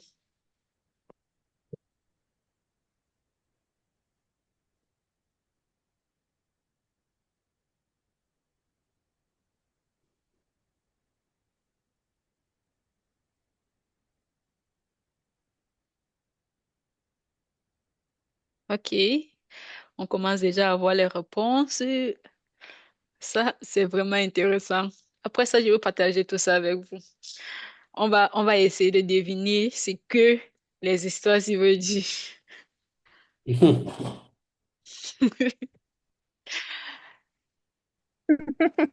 Je trouve cela assez amusant. J'ai 4 réponses jusqu'au moment. On attend 2 et on passe.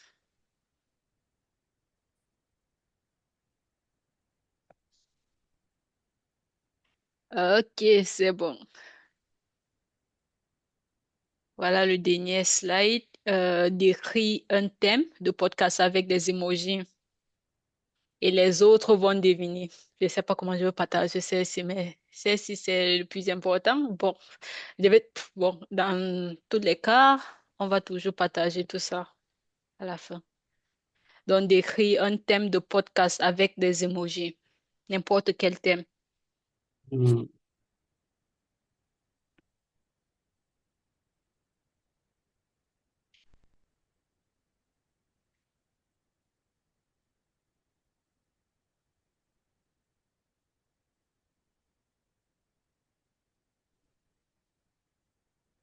Apparemment, il y a une personne qui a la même histoire partout. Oui, on a eu une réponse, on attend les autres.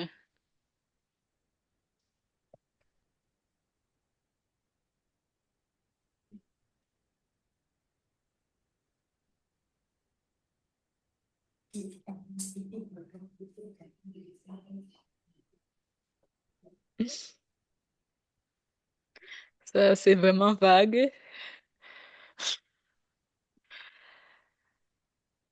On a déjà 4 réponses, on attend 2, et puis on partage les réponses.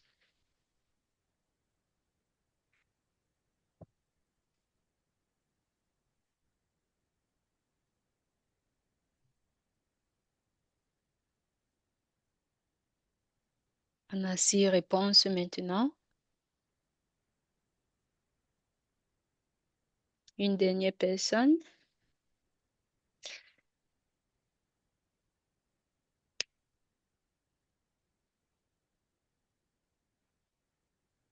Et c'est bon, on va s'arrêter ici.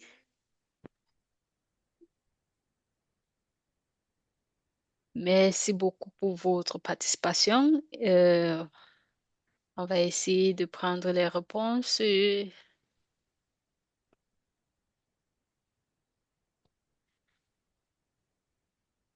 passer du côté de devinette.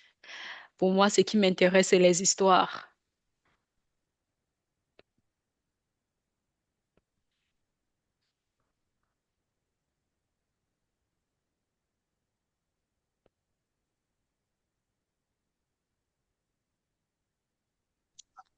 S'il vous plaît, je voudrais poser une question.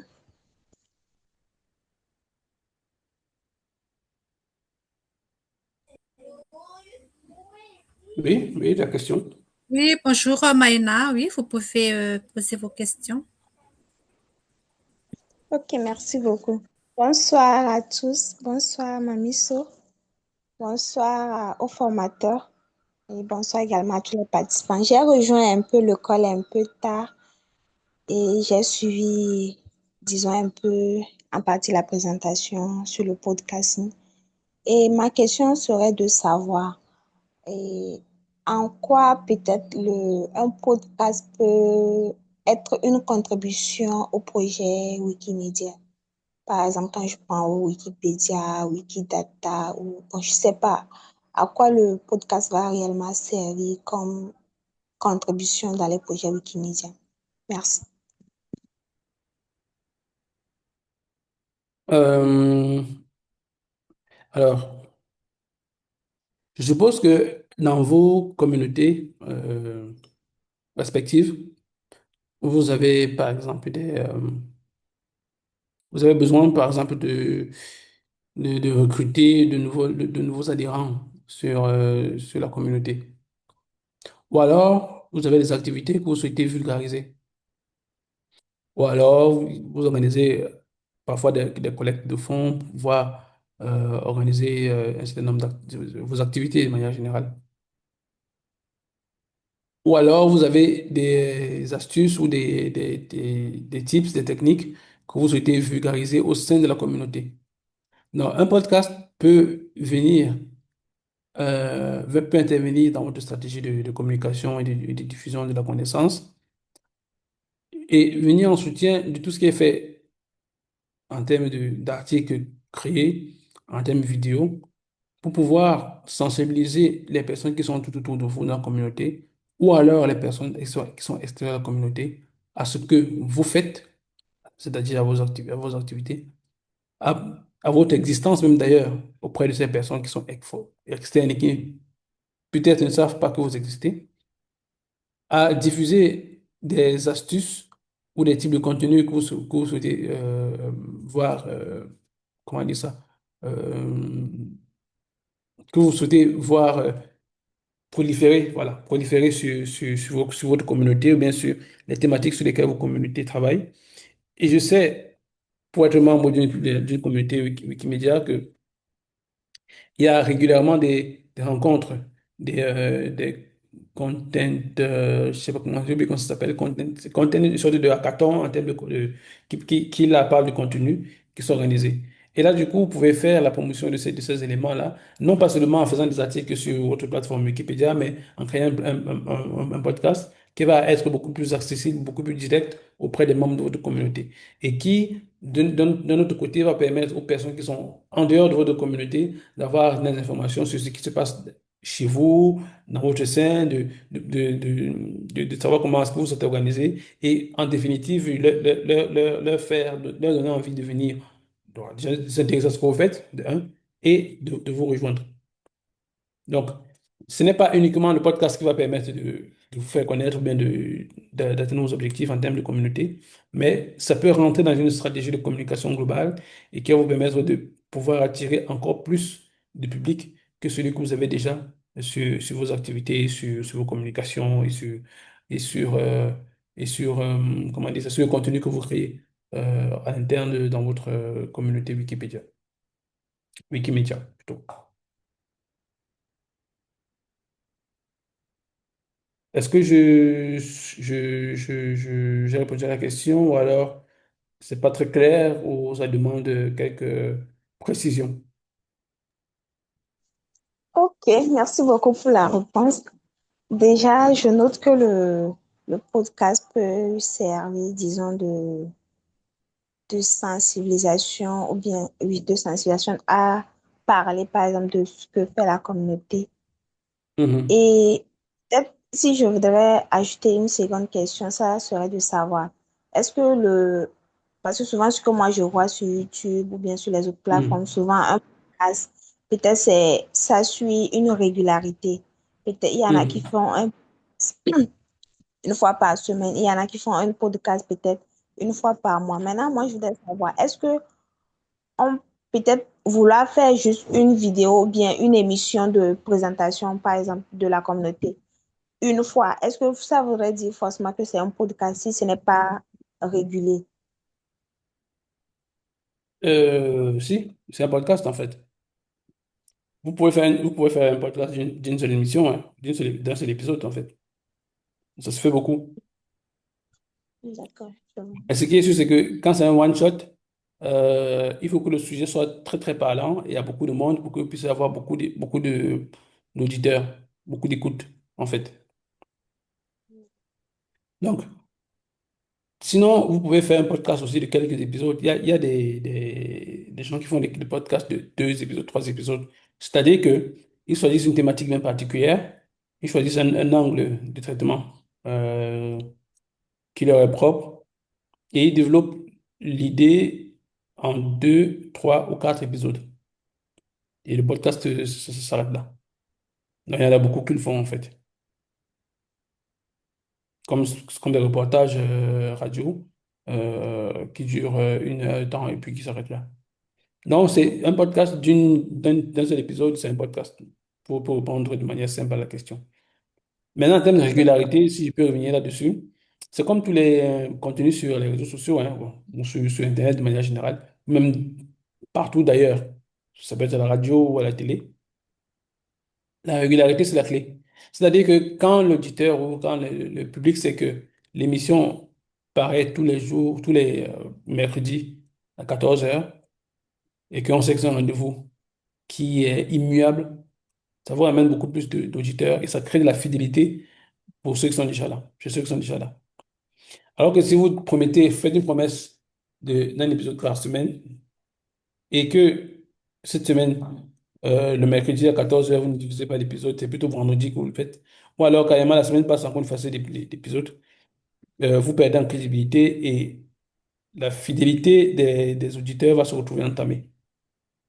Et du coup, vous aurez du mal à fidéliser les gens, à avoir un nombre croissant de personnes en fait, un nombre croissant de personnes qui reviennent d'une émission à l'autre, et vous allez forcément avoir un impact négatif sur l'accroissement comment dire ça, du nombre d'auditeurs.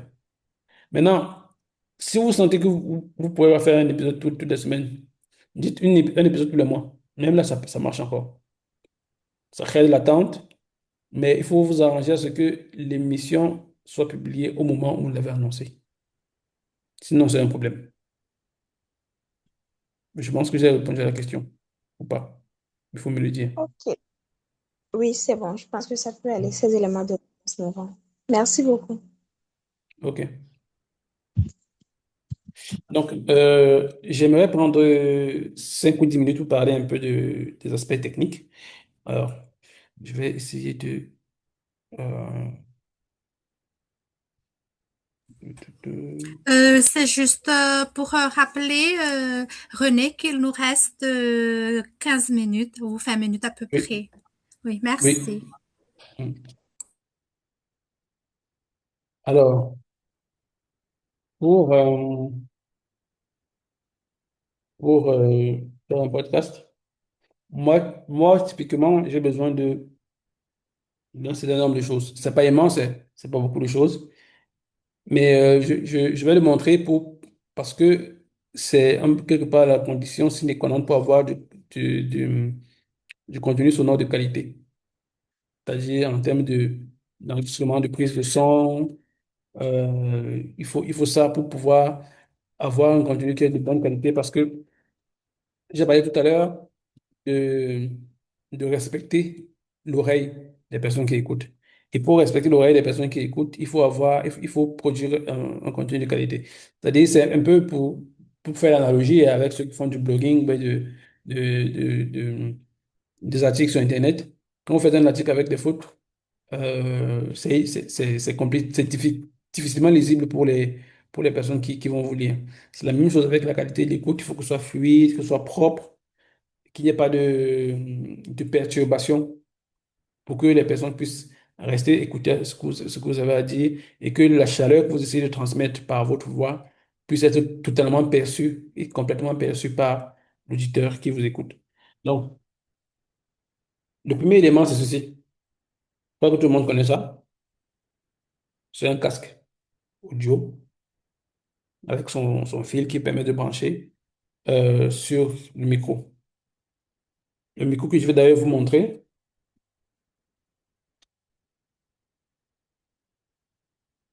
qui est ça en fait. Ceci, c'est ce qu'on appelle un enregistreur audio. Je crois que j'ai des piles à l'intérieur ou pas. Ah, j'ai enlevé les piles. Donc, je vais mettre les piles. Donc, c'est un enregistreur audio qui permet, comme son nom l'indique, d'enregistrer votre son. Alors, il faut faire la distinction entre cet enregistreur audio et le dictaphone. Les deux ont des rôles différents. Même s'ils permettent d'enregistrer du son, ils ont des fonctions différentes. C'est-à-dire que le dictaphone va par exemple servir à un journaliste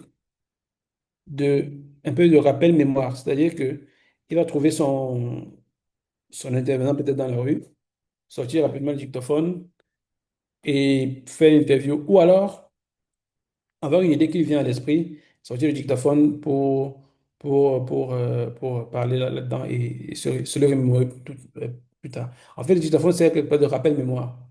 Ce n'est pas forcément que ce que vous allez mettre sur le dictaphone, vous allez l'utiliser pour faire de la création sonore après. Parce que la qualité à la base du dictaphone, de la prise de son du dictaphone est mauvaise.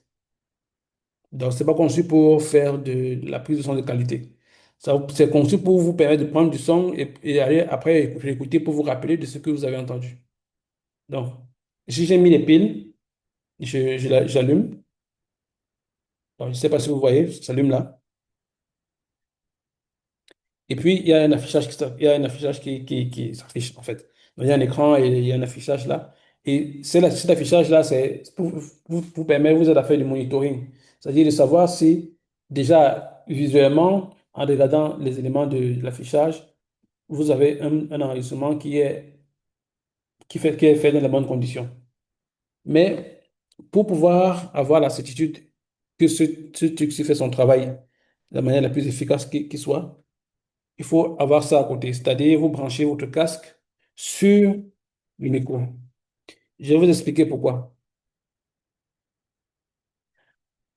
Parce que il y a un phénomène qui est très particulier, qui est que, en fait, ça fonctionne un peu comme l'oreille. L'oreille, par exemple, quand vous êtes dans une pièce, bien quand vous êtes dans un endroit, le cerveau fonctionne de manière à isoler ce qui vous intéresse, c'est-à-dire les sons qui vous intéressent. Donc, vous pouvez être dans un environnement bruyant, très bruyant, mais vous parvenez à entendre quelqu'un qui vous appelle à 50 mètres. Pourtant, il y a des voitures, il y a des motos qui passent, il y a des gens qui font qui a des discussions entre personnes et tout. Mais vous parvenez à entendre quelqu'un qui vous appelle à 50 mètres ou à 20 mètres. Pourquoi? Parce que le cerveau travaille à isoler les sons vers uniquement ce qui vous intéresse, vous. Maintenant, quand vous prenez un micro ou un enregistreur comme celui-ci, ou un dictaphone, ou votre téléphone d'ailleurs, quand vous enregistrez un son, vous allez vous rendre compte que le micro capte tous les sons qui sont environnants. Et vous entendez ces sons de manière très, très distincte. Tous les sons qui sont environnants, le micro les capte. Maintenant, quand vous avez l'enregistreur et le casque vous permet de monitorer ce que l'enregistreur prend, c'est-à-dire ce que le micro enregistre, ce qui passe par les micros. Et si au moment d'enregistrement, vous vous rendez compte que il y a, par exemple, vous êtes dans une pièce où il y a beaucoup d'écho, comme celle dans laquelle je suis, c'est pas agréable à l'écoute pour la personne qui va mettre son téléphone et écouter votre podcast, d'avoir les échos ou non. Donc, moi, je peux pas forcément savoir quel écho quand je parle comme ça là, parce que mon oreille, il apprend à s'habituer à l'environnement et à capter et à ne retenir que ce qui est le plus important pour moi. Donc, maintenant, le micro, lui, va vous permettre de vous dire, ah, il y a beaucoup d'écho ici, je vais changer de pièce. Ou bien, ah, le micro prend il y a beaucoup de bruit environnant, les voitures qui passent, je vais changer de position. Ah, il y a par exemple une clim qui est allumée là et on entend beaucoup dans le micro. Je vais demander à ce qu'on éteigne la clim. Ah, il y a beaucoup de discussions. Je suis dans un endroit qui est très bruyant, il y a un bar à côté, les gens parlent trop fort. Et ça perturbe un peu ce que mon interlocuteur dit, parce que je suis en train de dire. Je vais changer, je vais me déplacer. Donc, le micro vous sert à monitorer, à savoir exactement ce que parce que je dis, le casque vous permet de savoir très exactement, quand vous l'avez à l'oreille, ce que votre enregistreur enregistre, en fait, capte comme son. C'est hyper important. Et aussi, il vous permet de gérer la distance entre, par exemple, la bouche de votre intervenant et les micros qui sont là. Ouais, parce que quand c'est trop éloigné, là, comme ça, si j'ai pas de micro, quand vous allez parler, pour moi, vous parlez tout à fait normalement, à un niveau sonore, un volume, votre voix est très bon et tout, et tout, et tout. Mais ce n'est pas la même chose pour l'appareil qui enregistre. Et quand j'ai ça à l'oreille, je sais ce que l'appareil enregistre. Je sais si le micro est trop proche de votre bouche ou alors trop éloigné de votre bouche. Et là, avec cet élément-ci qui me donne l'information, je vais pouvoir soit rapprocher le micro de la bouche s'il est trop éloigné, soit l'éloigner s'il est trop proche. Ce qui va me permettre d'avoir un son, de maintenir un son de qualité pour que le rendu final soit le plus propre possible. Donc, ensuite, pour continuer, j'ai mon ordinateur. Donc, quand je prends le son, je viens sur l'ordinateur, j'extrais le son et j'ouvre mon logiciel de montage. Ici, ce qu'on utilise, c'est Reaper. Reaper, pourquoi? Parce que c'est un logiciel de montage euh, qui est gratuit et qui est hyper fourni en fonctionnalités. Donc là, je vais partager un peu mon écran avec vous une nouvelle fois. Donc là, je partage. Donc, ce que vous voyez là, c'est ce qu'on appelle le logiciel Reaper, qui permet d'avoir de monter du son. Donc, en gros, je viens là, je peux cliquer ici pour insérer une piste. Donc, c'est-à-dire un morceau de piste, ça peut être ma voix, hein, comme ça peut être la voix de mon interlocuteur, comme ça peut être un effet sonore, genre une explosion, ou bien un bruit de porte qui s'ouvre, ou comment dire ça, un bruit de discussion dans un bar, ça peut être n'importe quel effet sonore que je vais rajouter à mon élément. Ça peut être ma voix, ça peut être la voix de mon interlocuteur, comme je l'ai dit, ça peut être un effet sonore, ça peut être de la musique aussi. C'est-à-dire, ici, là, malheureusement, je n'ai pas mon banc de montage, mais sur le banc de montage de mon podcast, il y avait ce qu'on appelle plusieurs pistes. Voici une piste ici, ça c'est la deuxième piste, la troisième piste, la quatrième piste, la cinquième piste, la sixième piste. Et je peux aller comme ça là jusqu'à un certain nombre de pistes. Parfois, j'avais des projets qui avaient 10 ou 15 pistes. Et une piste, c'est un élément sonore. Ça peut être votre voix, comme j'ai dit, ça peut être un effet sonore, ça peut être un bruitage, ça peut être la musique, ça peut être plein de choses. Et je me sers donc de ce logiciel donc maintenant pour mettre tous les éléments sonores que j'ai captés là ou bien dont j'ai besoin pour mon projet ensemble pour en faire quelque chose de cohérent.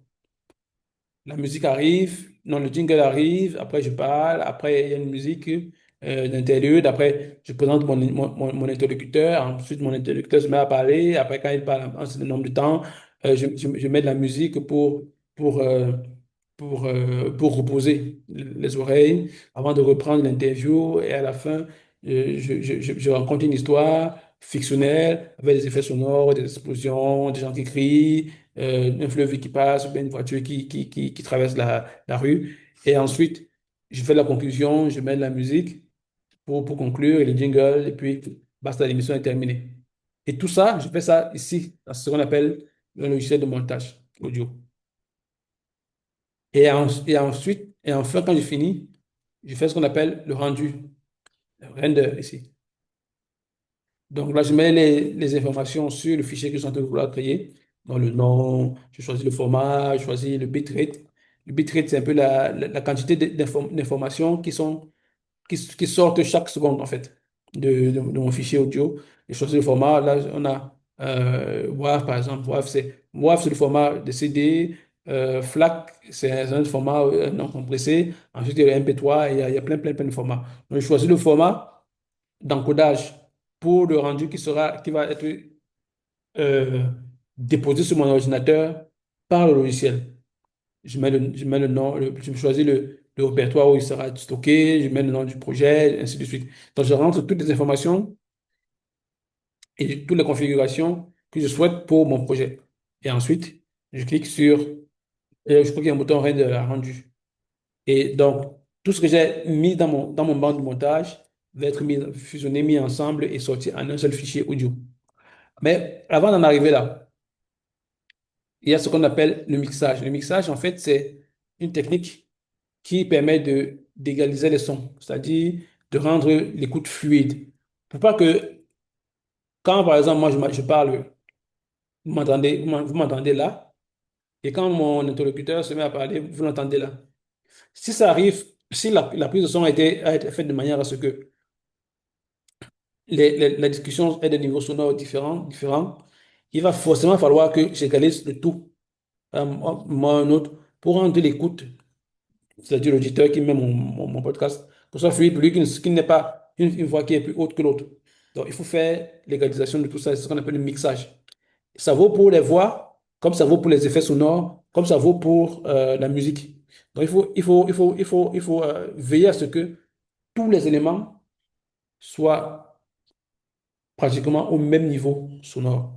Maintenant, il y a les éléments comme les effets, les bruitages ou bien oui, les bruitages généralement qui ont un volume moindre ou alors un effet sonore que vous voulez aménuiser par rapport à... Donc tout ça là, en fait, ça rentre dans ce qu'on appelle le mixage. Faire que toute l'expérience du début à la fin soit unique et fluide. Mettre les sons vraiment au niveau où il faut qu'ils soient. Si par exemple, moi je parle, il ne faut pas que, que ma voix soit plus forte que celle de la personne que j'invite sur mon podcast, par exemple. Non, tout est égal. Maintenant, si je veux me faire un petit bruitage d'un oiseau qui passe, je ne vais pas le mettre au même niveau que la voix des gens qui passent, non, parce que ça va éteindre leur voix. Il faut réduire le niveau, par exemple, de ce bruitage-là d'un oiseau qui passe ou bien d'une voiture qui passe à côté. Si vous faites des bruitages. Donc, c'est ce qu'on appelle le mixage. Mettre tout à son niveau, au niveau qu'il faut qu'il soit pour que l'expérience soit la plus agréable possible pour l'auditeur. Ensuite, donc, on passe au rendu, le fichier rendu, on entend les informations et on valide. Ensuite, on prend le fichier en question qui a été créé, si tout est OK, parce que c'est comme la dictée, hein. On dit à la dictée qu'il faut se relire. C'est la même chose avec le podcast. Il faut réécouter ce que vous avez produit. Parfois, quand vous réécoutez, vous vous rendez compte qu'il y a des trucs à corriger. Vous allez dans le logiciel, vous corrigez, vous faites le rendu, vous réécoutez ce que ce soit bon pour vous. Et puis, puis donc, vous faites la diffusion. La diffusion qui se passe où? Sur une plateforme de podcast. Donc, Ocha, AfriPods, Spotify for Podcasters. Vous allez là-bas, vous allez télécharger le fichier sur la plateforme. Vous entrez des informations, le titre du podcast, le numéro de l'épisode, la description de l'épisode et tout, et tout, et tout, et tout, et tout. Vous validez. Et René, puis, oui, oui, désolée de t'interrompre parce que là, il nous reste vraiment 2 minutes et OK. nous devons encore prendre une capture et parler du concours après. Donc, OK. je te donne 1 minute enfin pour terminer, s'il te plaît. D'accord, Merci d'accord, beaucoup. d'accord. Nous serons toujours, oui, vas-y. Je termine rapidement. Donc, je disais, vous mettez le truc sur la plateforme de diffusion, Ocha, Afripod et tout, vous mettez tout le descriptif de l'épisode, de l'émission, et vous validez. Et ensuite, vous faites la promotion sur les réseaux sociaux pour que les personnes puissent venir écouter votre podcast. Grosso modo, c'est ça. Donc, empiriquement, c'est un peu le processus de création d'un podcast et de mise en ligne d'un podcast. Donc, je termine en 10 ou 15 secondes juste pour dire que j'espère que vous avez au moins saisi ce que c'est que le podcast et les opportunités que vous pouvez avoir, vous pouvez développer à adopter ce type de format-là. Maintenant, j'espère qu'il y aura une autre formation qui va me permettre d'entrer vraiment dans le vif du sujet, c'est-à-dire les questions vraiment techniques, euh, qui vous permettront de vraiment saisir ce que c'est que le podcast et puis en faire le vôtre de votre côté. Merci. Oui, merci beaucoup, René, pour cette formation vraiment donc très enrichissante et vraiment désolée de t'avoir interrompu parce que nous n'avons que 2 heures avec Zoom. Et merci à toutes et à tous d'avoir participé à cette session. Et n'oubliez pas qu'il y aura un concours après cette formation, un concours où le premier contributeur aura 30 dollars et le deuxième contributeur 20 dollars. Donc, pour avoir plus d'informations, vous pouvez visiter notre page d'inscription. Donc, on vous demande donc de parler du thème. Le thème de ce mois donc est Women Pioneers, femmes pionnières. Donc, ce concours met à l'honneur les femmes qui ont défendu les droits, influencé les politiques publiques et tout ça. Donc, visitez la page si vous voulez avoir plus d'informations. Je vais donner le lien sur le chat et avant de nous quitter. On va prendre une capture d'écran pour notre contenu. Alors, si vous voulez afficher vos visages et souriez, s'il vous plaît, on va prendre une capture d'écran. Pouvez-vous montrer votre visage, s'il vous plaît? Et souriez, si... D'accord, je vais compter jusqu'à 3 et je vais capturer, oui.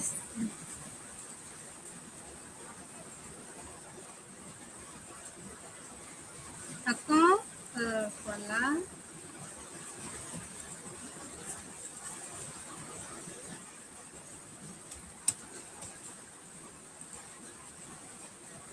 juste une petite seconde. Hein. Je vais capturer l'autre. Voilà.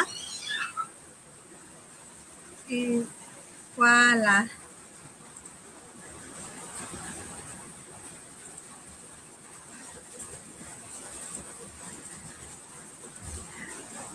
Donc, nous arrivons donc à la fin de cette session. Merci beaucoup de votre présence et surtout, merci beaucoup à notre formateur d'avoir donné son temps et sa connaissance donc, pour nous. Nous espérons que nous aurons encore une opportunité de continuer cette aventure avec René parce que nous avons encore beaucoup à apprendre. Merci beaucoup et à la prochaine fois. Merci à tous Merci et à à vous. toutes. Merci beaucoup, René. Merci, Mamie Soa. Je voulais rappeler qu'il y a le lien pour nous rejoindre, le lien WhatsApp du groupe pour nous rejoindre, pour rester en communication avec nous et avoir la prochaine session. Merci.